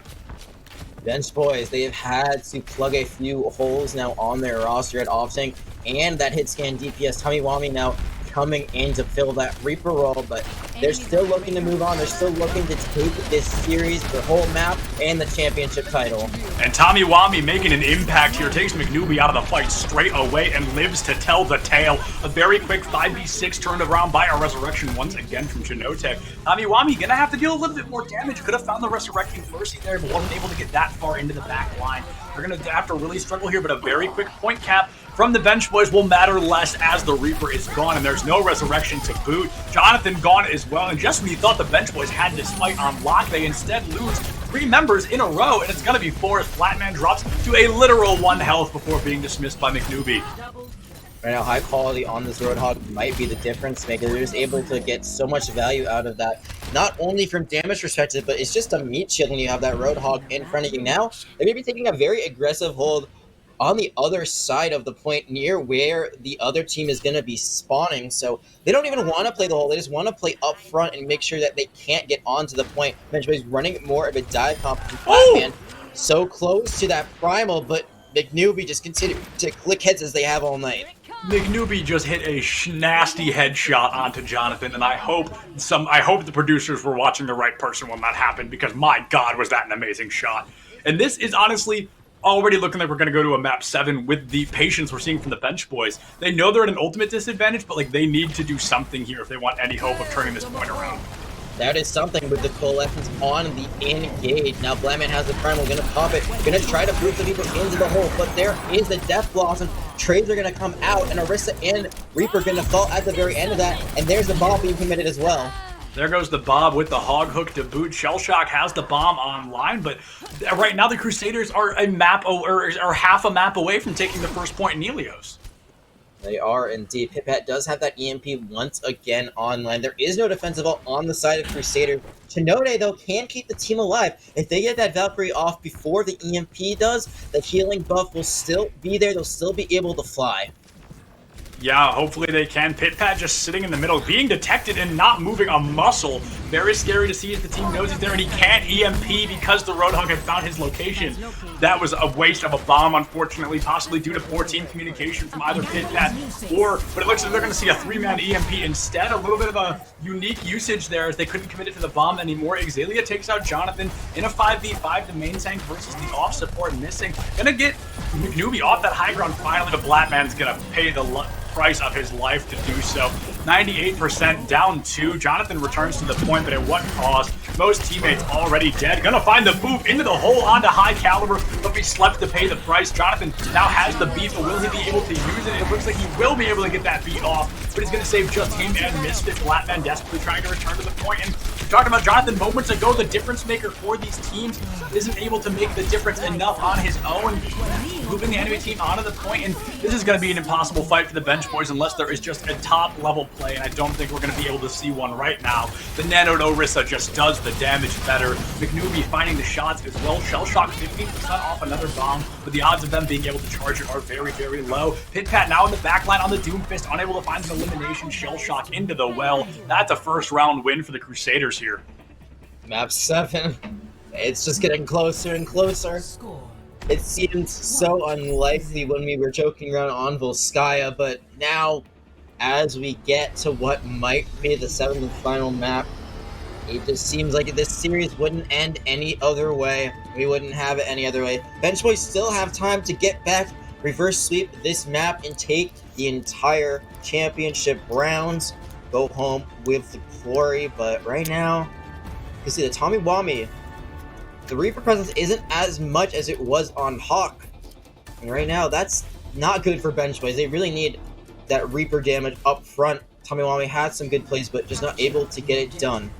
Yeah, Tomiwami just getting demolished there by McNewbie, and this is a Widowmaker map, which makes me think that's not going to get any better for the bench boys. McNewbie on the Widow is a little bit better than the Ashe, though. A slightly less aggressive ultimate, and Pitpat can put a lot of pressure down, as can Blackman. So it's really going to be just how aggressive can they get toward this Widow without giving their lives to do so. Blackman, speaking of giving their lives, Shellshock flies in without a mech. Blackman is just trying to find any remnants of an elimination, but there is one. Gerbert and Shellshock both down respectively. Misfit now gone from high quality as well. And boy, oh boy, does it really look like we're going to go to a map 7. But Jonathan finds an important pick on a clutch caliber. Blackman almost throws himself off the map in critical condition. Almost moved off as well. They can put the pressure down onto the Lucio, but no, high quality finds Tomiwami instead. The Widowmaker now taking serious damage. McNewbie is, and it looks like the first point cap going to go to the Crusaders, but how long can they really hold it? Blackman, the only survivor on the point for the bench boys right now. A high charge Zarya is one of the scariest things you can see in Overwatch, and high quality has been keeping it up. About 80 charge so far. This Brawl comp is really favoring the side of the Crusaders. They're just able to run in, create space for their Widow to shoot, but Pitpat now has swapped on to a Widow of their own and does take down McNewbie. McNewbie being gone is crucial as it gives the bench boys a lot of opportunity to move in, but they're moving directly into a Shatter, and speak of the devil, there it is, but Gerbert's gone as well. The Shatter hasn't cleaned up any kills quite yet, and it looks like it's not going to. They take out Clutch Caliber. This is the opportunity for the bench boys to turn this fight around. Yeah, they're not going to have anyone else be able to touch the point. McNewbie can take as many shots as they want. It's not going to matter. That is going to be the point flipped. Now, Shinobi, where were you at? Was that Shinobi? No, I think that was Daly at the end there. Coming in a little bit late to try to kill off some more time. The good news for Crusaders is that they have built up a pretty good time bank. Bench Boys had to commit a lot there. And they will have some ults online very soon. Shellshock did get that bomb just there. But with those sights, the newbie going to give the team, the Crusaders, a huge advantage in this fight. Yeah, they've got 5 ultimates to do it. Here come 2 of them. You make it 3 as the Nano comes out as well. Make it a 4th. Here comes the Death Blossom. Win or lose this fight, this is fantastic for the Bench Boys as the Crusaders just took everything out of their pockets and threw it on the table. The Beat being the only ultimate they chose to hold on to. And it's great because the Crusaders look like they might win this fight, but they've given up a massive ultimate advantage to do so. Yeah, you talked about not using the beat, but there it is. That was the final thing they needed to possibly win this fight. It's still ongoing. This has not been solved just yet. Pipette, though, going to be found out. There is going to be a pick on to the... Oh, no, the Ana got out, actually. Wow. Gerbert getting out with their life in the nick of time. That is going to be a point flip. Good stagger by the Ventures. Good way to just stall that point out. Now, they have some else to work with on their side. They've got the Cole, they've got the Reaper, the Widow, and they almost have the Primal, so... They got Crusaders to throw the kitchen sink and everything in that fight. Now it's very turnable for Bench Boys. Absolutely, and there's no secrets on the board for the Crusaders here as they know where the location of all 6 members. And it's going to be difficult for their Bench Boys to move in unless they can pop an ultimate. Tamiwami, here it comes. He's going to pop a Death Blossom and find a double. Tamiwami picks up both supports with a double elimination ultimate, and it's going to be important as he finds a triple onto Xalia. He won the crucial fight against that enemy Reaper, and except for McNewbie, that's a technical TK. That they are now in last fight potential. The Crusaders have to, if the Crusaders can turn the fight around, they will be able to win this, but they're really going to have to fight through the Bench Boys to do so. And now Zayla has their own Death Blossom online, so that could be what they need to get across the finish line. They need to make sure that Shellshock is either G-matched or just not looking in that direction. If that D.Va eats all that Death Blossom, it's not going to matter, but there is the first pick right there. Here's an important pick nonetheless. McNewbie takes out Pit-Pat, and Flatman just desperately trying to find any elimination. Finds Gerbert here. Misfit takes out High Quality as well. The Death Blossom hasn't come out yet, but at this point it might not matter. 3 are already gone. Zelia picks up 2, but at this point they're down in numbers. Flatman somehow able to pick up a triple kill on the Nano and Primal Winston.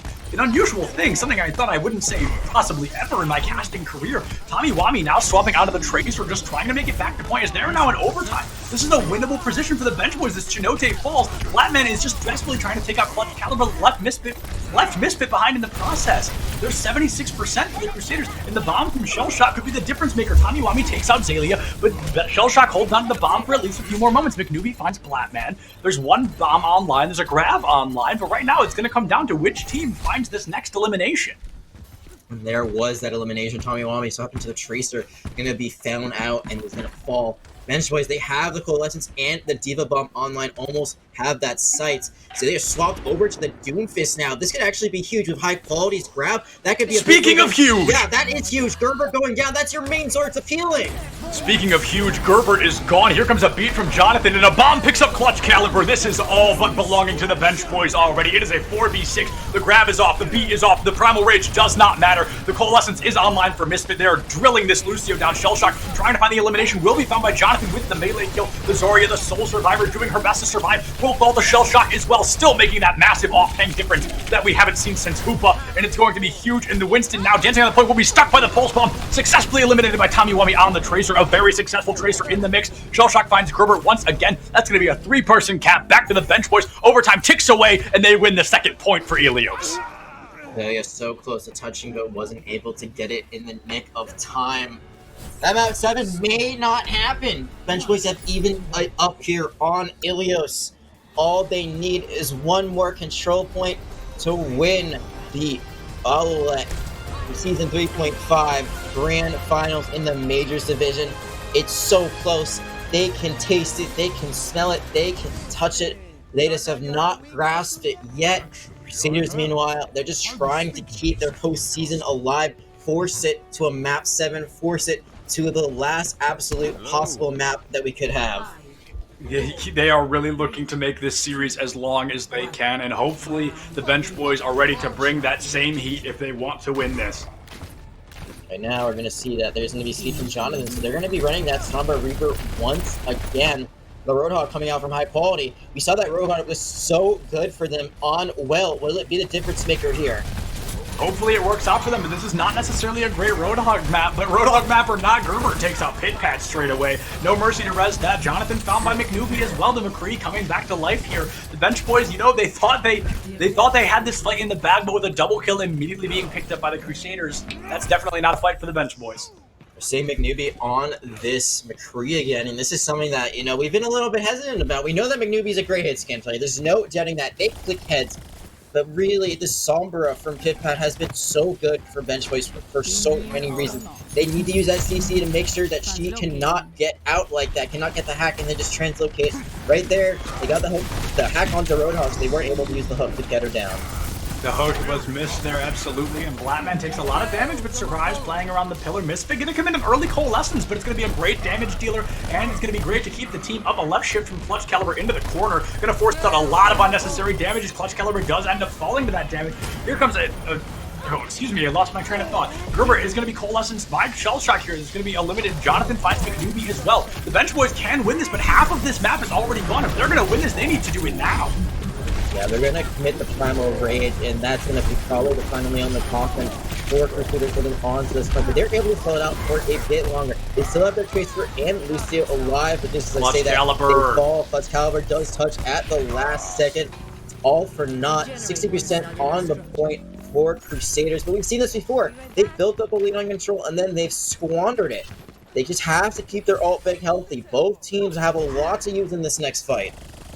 Yeah, a lot to use indeed. We've got the Blossom, the EMP, the Beat against the High Noon, the Shatter, and the Beat. So it's really going to come down to who uses it first. For some reason, McNoobie just not paying attention behind him, and it's going to cost his team a triple EMP, but the Beat comes out. Herbert is gone. Zalia is gone. That's a double kill for Tommy Wami. They get a triple once again. Clutch Caliber down the drain. Tommy Wami finally showing some life on that Reaper. McNoobie has to be reset, and that is a technical TK for the bench boys once again.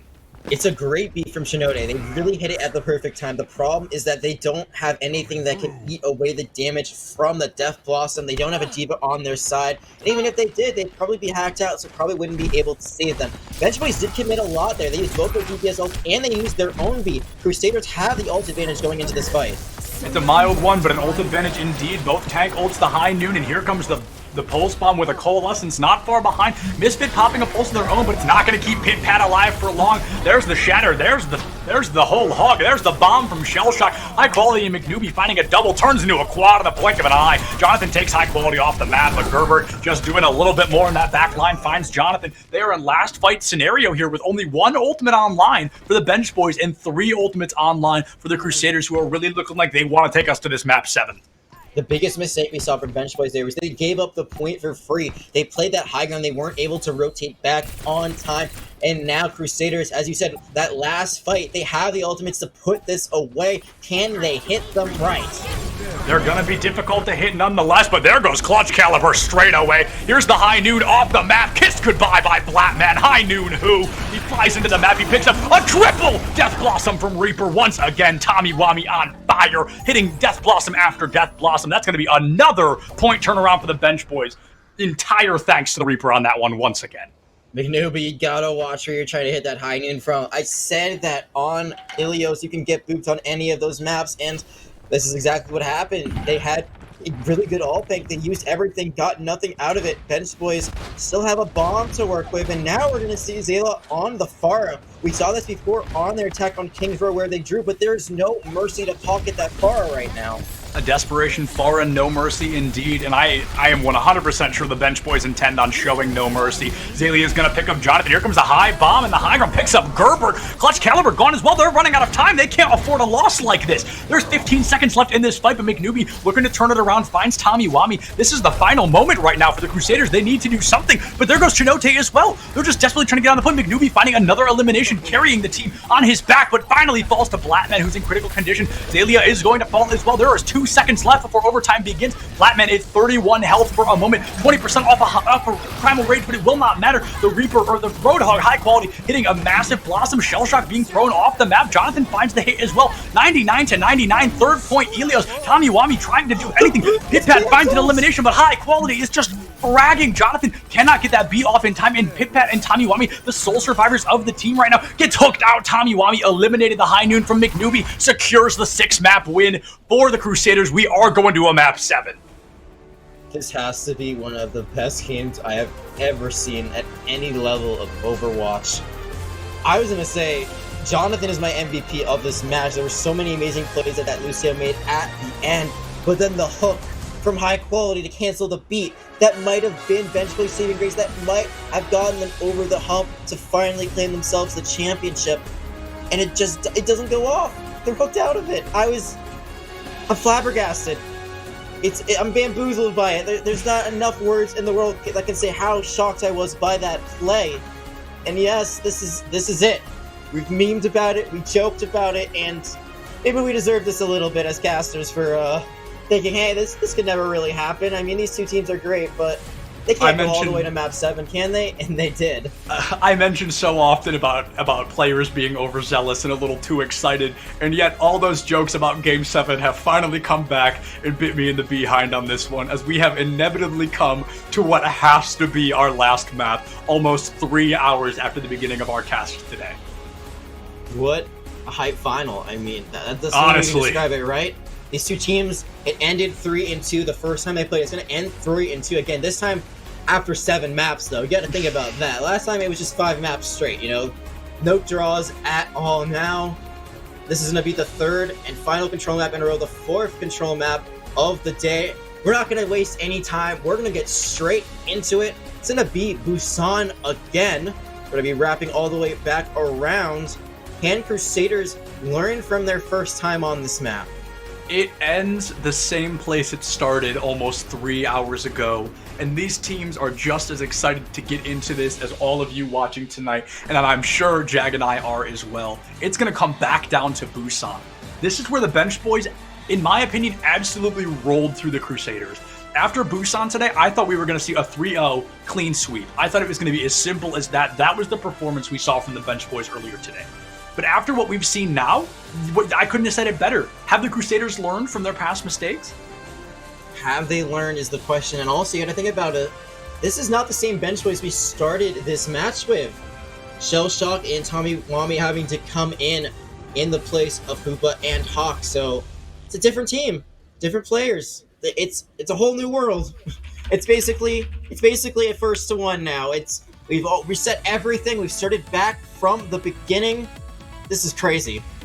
Crazy is the best possible word to tack on this. Impressive, amazing, crazy, flabbergasting, as you said. I think that was a great word as well. And throwing it's just Schmeckledorf in there as well. I've been Schmeckledorfed by it. It's something that I really did not expect to see tonight, but it is the best possible thing that could have happened to a grand final. I mean, it doesn't get more hype than this. Usually when you see something like a roll, it's like, it's pretty meh when you see a roll. You get it down to 2-2 on 5 maps. It's like, oh, this is cool, but 2-2 on 7 maps? That is hype. And you know what else is hype? The rest of that video that we did not get to finish, so we're going to throw it back to that for a little bit.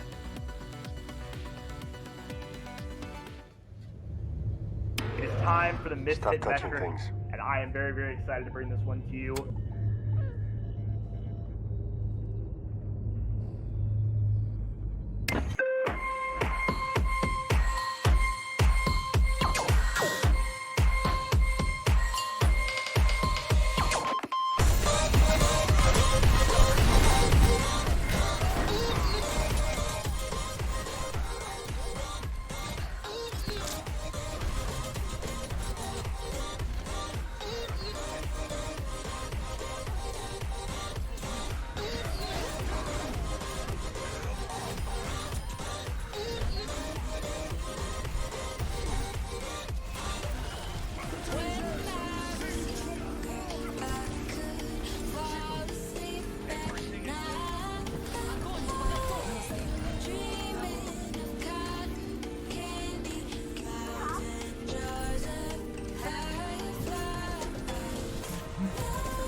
I'm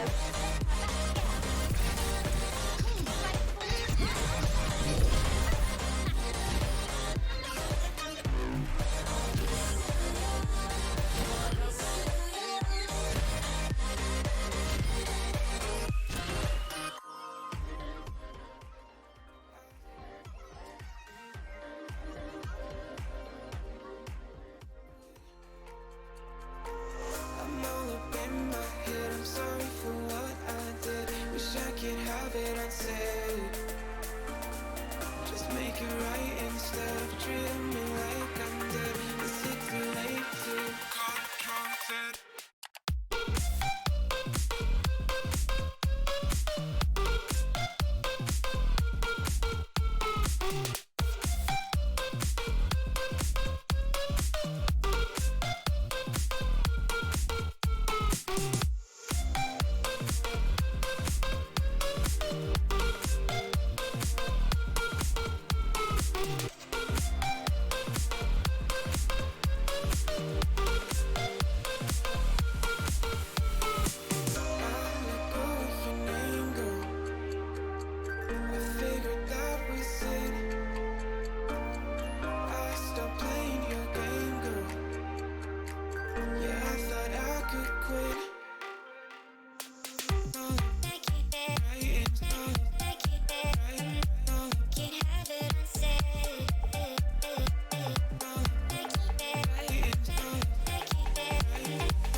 Welcome back, guys. I'm sure you were stoked to finally see the end of that hype reel after we debated you so many times and pulled you out smack in the middle. But this time, you got to get to the end of it, and we are going to go into Map 7, the final map of the night, Busan. Once again, the story's going to end the very same place it started practically 3 hours ago. It's really going to come down to this. What are these teams going to need to do to win, Jag? I've seen a lot of suggestions about how to break this tie. Besides, we saw in Widow Headshot, Torb Hammer, Among Us, but at the end of the day, it is going to be Busan that is the deciding factor, not any of these other games. It comes down to, can Crusaders learn? We talked about this before the break. Can they adjust? They did not play well on this map. Probably the worst map they've had so far in the series at the beginning, 3.5 hours ago. And Bench Boy's best map. Now, again, we talked about this before. Bench Boys have had to swap 2 subs in due to disconnections. Now, they've done some work. They've still done some work with it. They won the first control map out of the 3 that we've had in a row, which I believe was Oasis. They were so close to getting that match point on Ilios. It was a 2-1 on Ilios. They can still win this, bring it home, win Busan the second time in a night.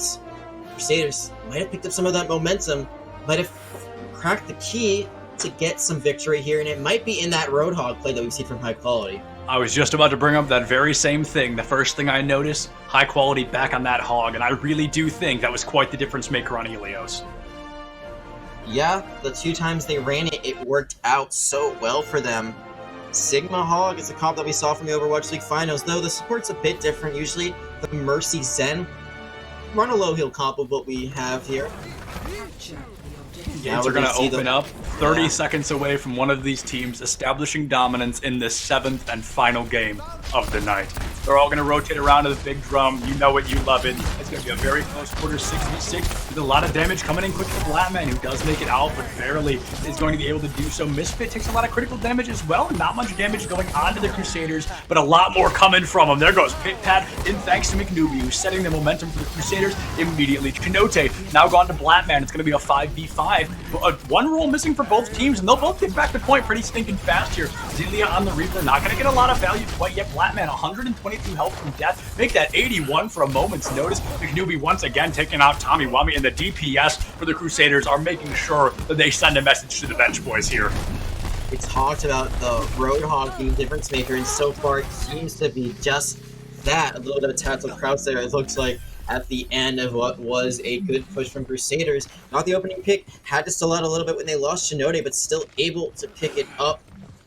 Now, have the Nano. Who do you nano in this scenario? Usually you would nano a Winston. You don't have a Winston. Maybe the Hog, maybe the Reaper. You do have the Dragons as well online.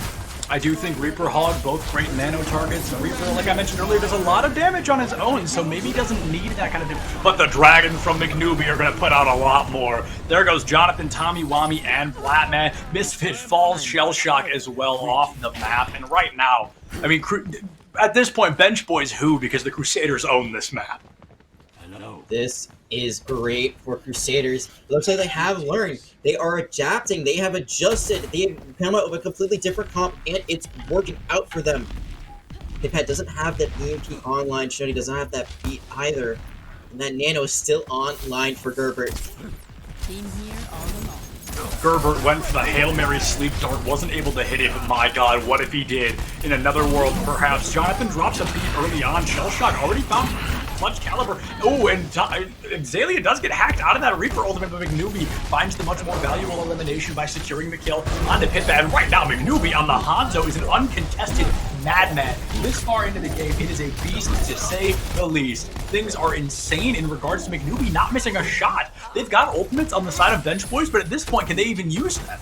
Striker who? I might need this later. That's my question. After that, Pitpat does have that EMP online, but Shinoda did get the beat. Shinoda has gotten a lot better over the series of hiding, dodging, and weaving. They are playing on, but they're going to out. No!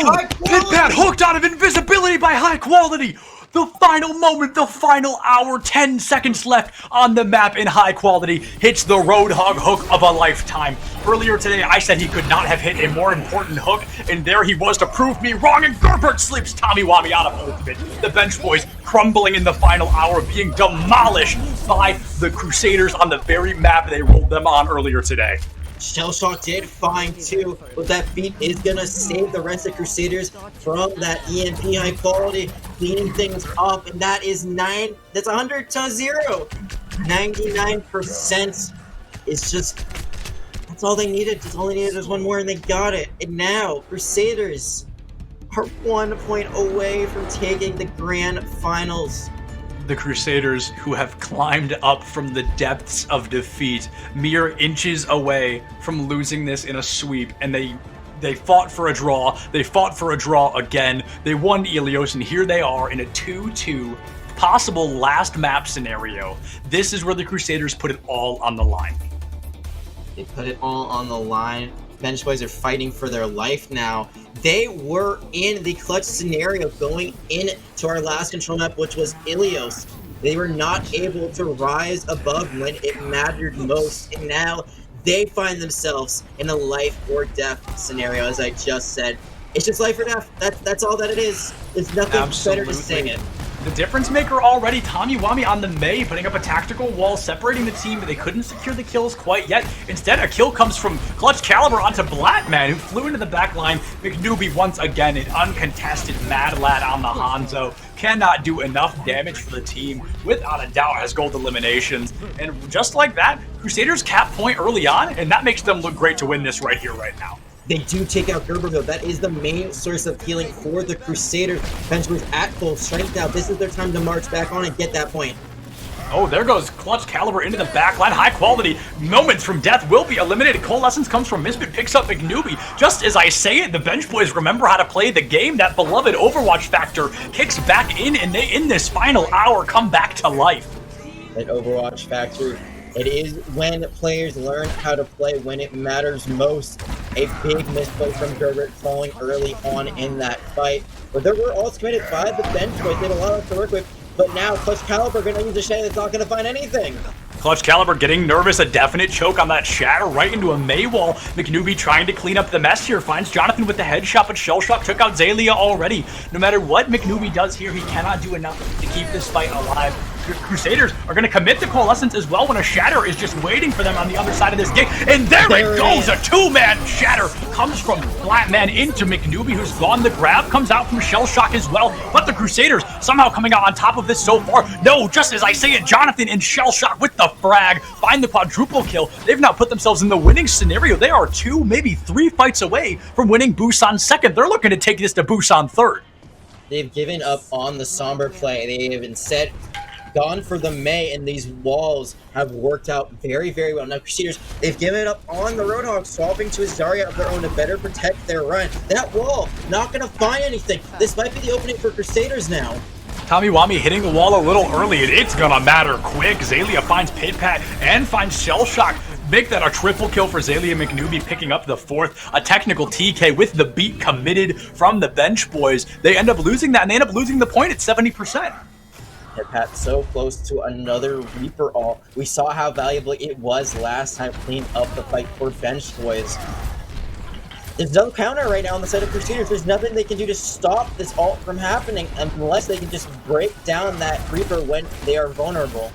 Clutch Caliber gonna have to hit a shatter or a pin or something. He's gonna teleport in, and he's gonna pick up 1. Is he gonna pick up more? He picks up 0 more as Zalia finds the elimination, but is found by Platman right after 4v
welcome back to the biggest debate of all time. After that pause, we're back in. We're going to jump right back in. Blackman finds Zalia with the charge pin. It's going to be crucial that they do not screw this up here, so it's going to be very important that they coordinate these ultimates and push into the point. One more loss for the Crusaders is going to spell disaster. The bench boys find a very important elimination on the clutch caliber, but another cheeky charge from Blackman may spell disaster for the Crusaders here. 60% on the point, but the numbers are dwindling as Jonathan finds Chinote and Blackman takes out Gerber as well. The Shatter online for Blackman. It's going to be a difficult push for the Crusaders as they move into a Coalescence and a Shatter. And I'm looking at this mail that's being charged right now. Tommy Wami is pretty close, but they're not there just yet. If they can get it online before Chinote gets the beat, that might be all they need right now. As we're seeing, there's 83% on the point. This is last fight for bench boys. Can they get that championship? Here comes an early Coalescence. Clutch Caliber takes out Jonathan with a pin, but Pitpat finds high quality as well. McNewby on the Widowmaker finds Misfit in the backline. Pitpat picks up a double kill onto Clutch Caliber, and it's going to be super difficult. Gerbert takes out Shellshock as well. Zalia found Blackman now. It's going to be a point flip for the Crusaders. A very sloppy wall from Tommy Wami may have cost the bench boys that fight. Zalia on the Reaper as well, just fragging. They have the Blizzard, they have the grab, they just need to push in now, and they need to do it quickly as they have 25 seconds to get back to that point. Chinote still has that beat in high quality, had very high charge right now, almost has a grab of their own. This is the way this series is meant to end. Last fight, almost done. Can bench boys force a third point on the Busan? Can they force downtown?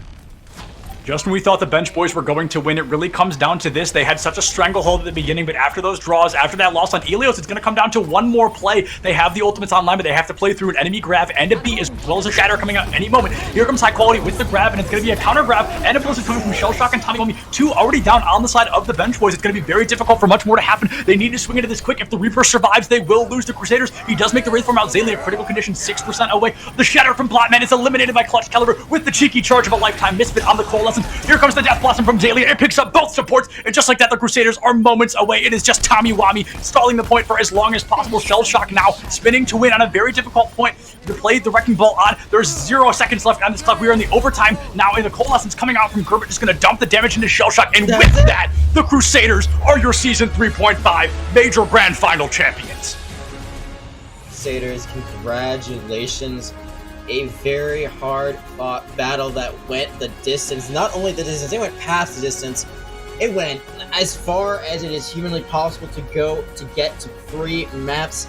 It ended up being a 7-map series in the end. You gotta wonder a little bit for bench boys. You know, if they didn't have those DCs, they didn't have to swap players out, would this have gone a different direction? But that is not the important thing here tonight. The community that they selected, the charity that they've chosen, the Alzheimer's Association, is the real winner here. Owlet will be donating to a great cause in the name of the Crusaders, and they can also enjoy a very hard-fought victory. Absolutely. Crusaders absolutely put every single thing they had on the line tonight, and it paid off in the end with that 3-2 victory, a score that both these teams are very familiar with. They did it once, they've seen it again. 7 maps later, the Crusaders, in a moment's notice, that final hour, performed just well enough to come out on top over the bench boys. You could not have had a closer grand final. The bench boys fought their absolute best. You guys all did a phenomenal job, but you can only fight so hard against a team like the Crusaders who refuse to go down. Absolutely. Crusaders, they get knocked down, but they get back up. And who do you think deserves the MVP award after an amazing series? Honestly, every single player in tonight's game, including those who DC'd in the moments they had to play with us tonight, did a phenomenal job. But I think the Crusaders were slightly carried by one very effective DPS hit scan player and an incredible Widowmaker McNewby. I want to give special shoutouts to High Quality and Pit Pat and Jonathan, 3 players that I thought really shine in this series, but I cannot agree with you more. McNewby, though they didn't play the Sombra, they really shined on that hit scan role, whether it was the McCree, the Ash, the Tracer, so much value on that DPS slot. Yeah, the DPS slot came into a crucial... It came down to that at the very end, in all honesty. A huge shot from McNewby took out, I believe, the Lucio at the beginning of a fight, and that was a 5v6 in a crucial overtime moment that just could not be won, with the bench boys only having that one support. We are currently trying to get McNewby drawn in here with us so we can ask him a couple of questions. There he is. Like us and like the rest of you, we are exhausted, but I believe, McNewby, you with us? How are you, my friend? We can hear him, but we will wait to make sure production can hear him. We have lots of questions for you, but we'll ask you them in just a few moments here. Congratulations on your win. You're very welcome. So in the meantime, while we wait for that audio to be corrected, we can just run down a little bit more of how Crusaders were able to take Busan on their second attempt. And you and I talked about this a lot.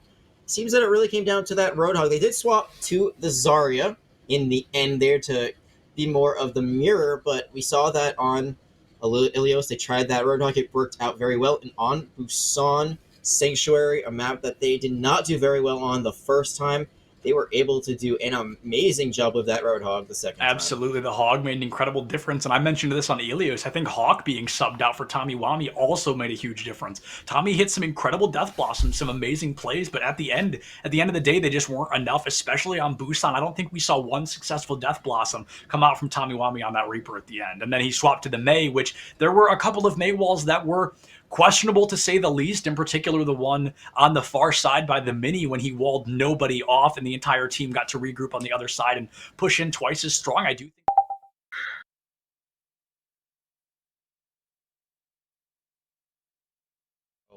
Tommy Wami tried all that they could, but in the end, just, Hawk is so good. Hawk is a very great player. That's why they've gotten, a lot of praise in this league. It's been hard. It's hard to find someone that can replace that kind of damage and that high caliber of a player. In the end, they just could not stick around because of how late this series went. One of the things you got to wonder, what's going to happen next season? You got to think, Bench Boys, they had a great run, they had a great roster, and I'm sure they want to come back eventually and try to take the throne, but that throne right now belongs to the Crusaders. Without a doubt, the Bench Boys gave a phenomenal performance. It was something that we could not have seen better from them. They really gave it their all, but the Crusaders just a little bit stronger, a little bit better, and like I mentioned a moment ago, they just refused to go down, and that is really what kept them on top of this fight. It's not a sprint, it is a marathon. A very long marathon at that, considering how long this game took to get to the finish line. Crusaders just had enough energy to get ahead at the end, and that's when it matters the most. They did not have a lead until they took that third and final map. Absolutely. That third and final map was, of course, the one that made the difference. The draw after draw, I'm sure every single player in the game had quite the mental boom. Back-to-back draws are not things you look forward to, but, it really ended out in the end for Crusaders 7 maps later and only 5 are on the board. They really ended up pulling out the clutch there. Yeah, and that's that clutch factor, that Overwatch factor that you addressed very briefly. It looked like Bench Boys, they stumbled, but were finally able to get back into it a little bit on Busan. Just couldn't bring it together at the end. And sorry, folks, we are still waiting to get you that audio. Yeah, we may be running out of time and may possibly have to do the interview without, or may not be able to do the interview at all. So if we cannot do the interview, I'd like to offer. We're so close. We're so close, guys. To the Bench Boys and the Crusaders. That's very important for both of them to do a great job tonight, and all the teams did a phenomenal job. Yeah, it's been a great season overall. I was so excited after I cast them for the first time in the regular season to see them bring it back all the way to the finals for that epic rematch. Bench Boys not able to get their revenge, and it is going to be us talking to McNewy from the Crusaders, our grand finals MVP. How are you doing tonight? I am doing fantastic. I'm on Cloud9 right now. That is pretty great to hear. I gotta ask, so, you draw twice, you go down to match point after Oasis, going into Ilios, what was the team mindset? What were the adjustments that you made to bring it back? So for basically the whole map, we were trying to run, for most of the series, we were trying to run our dive with our monkey, and we're not super coordinated on that. So at some point, a lot of us were really tired. A lot of us just wanted, end the map. So we're like, you know what, just play. Everybody play what we feel like we will be most effective with. Everyone play what we're most comfortable with, and we kind of bounced that idea around a little bit. Then we ended up on that comp that we ended up, running in the end. And I think it was mostly just everyone go to a comfort pick for you. Don't try to force a comp that, we haven't historically been too great on. And I think that's really what, helped us pull the game back. I also want to point out that it was a huge mental boom to all of us to draw 2 maps like in a row. Like, we were all tired, we were done, and I got to give a huge shout out to our teammate Xylesia for, like, he calmed everybody down. We were all just off on tangents. He calmed us down, pulled us back into the game. Like, I don't think we would have won that without him staying level-headed through the whole thing. Yeah, I think Xylesia is not going to be too level-headed when he finds out I just pronounced his name wrong for 3.5 hours. I'm sure he's not going to be too stoked about that. Everybody's pronounced his name wrong, so I've done it. Everyone on the team has done it. Everybody else has done it. I don't think he'll be too upset.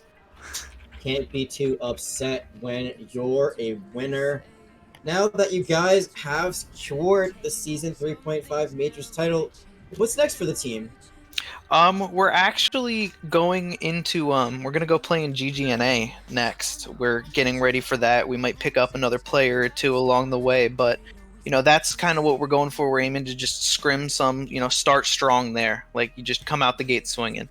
Well, you might find me and Septilence passing another game of yours in the near future. Sept, you got anything you want to ask? You know, that's all I've really got to say. We just want to let you go get some well-deserved rest after an eternity of a series. Thank you so much for joining us. It was fantastic to get to talk to you. Congratulations, and please extend our congratulations to your entire team. You guys really fought very hard. It's a very well-deserved win.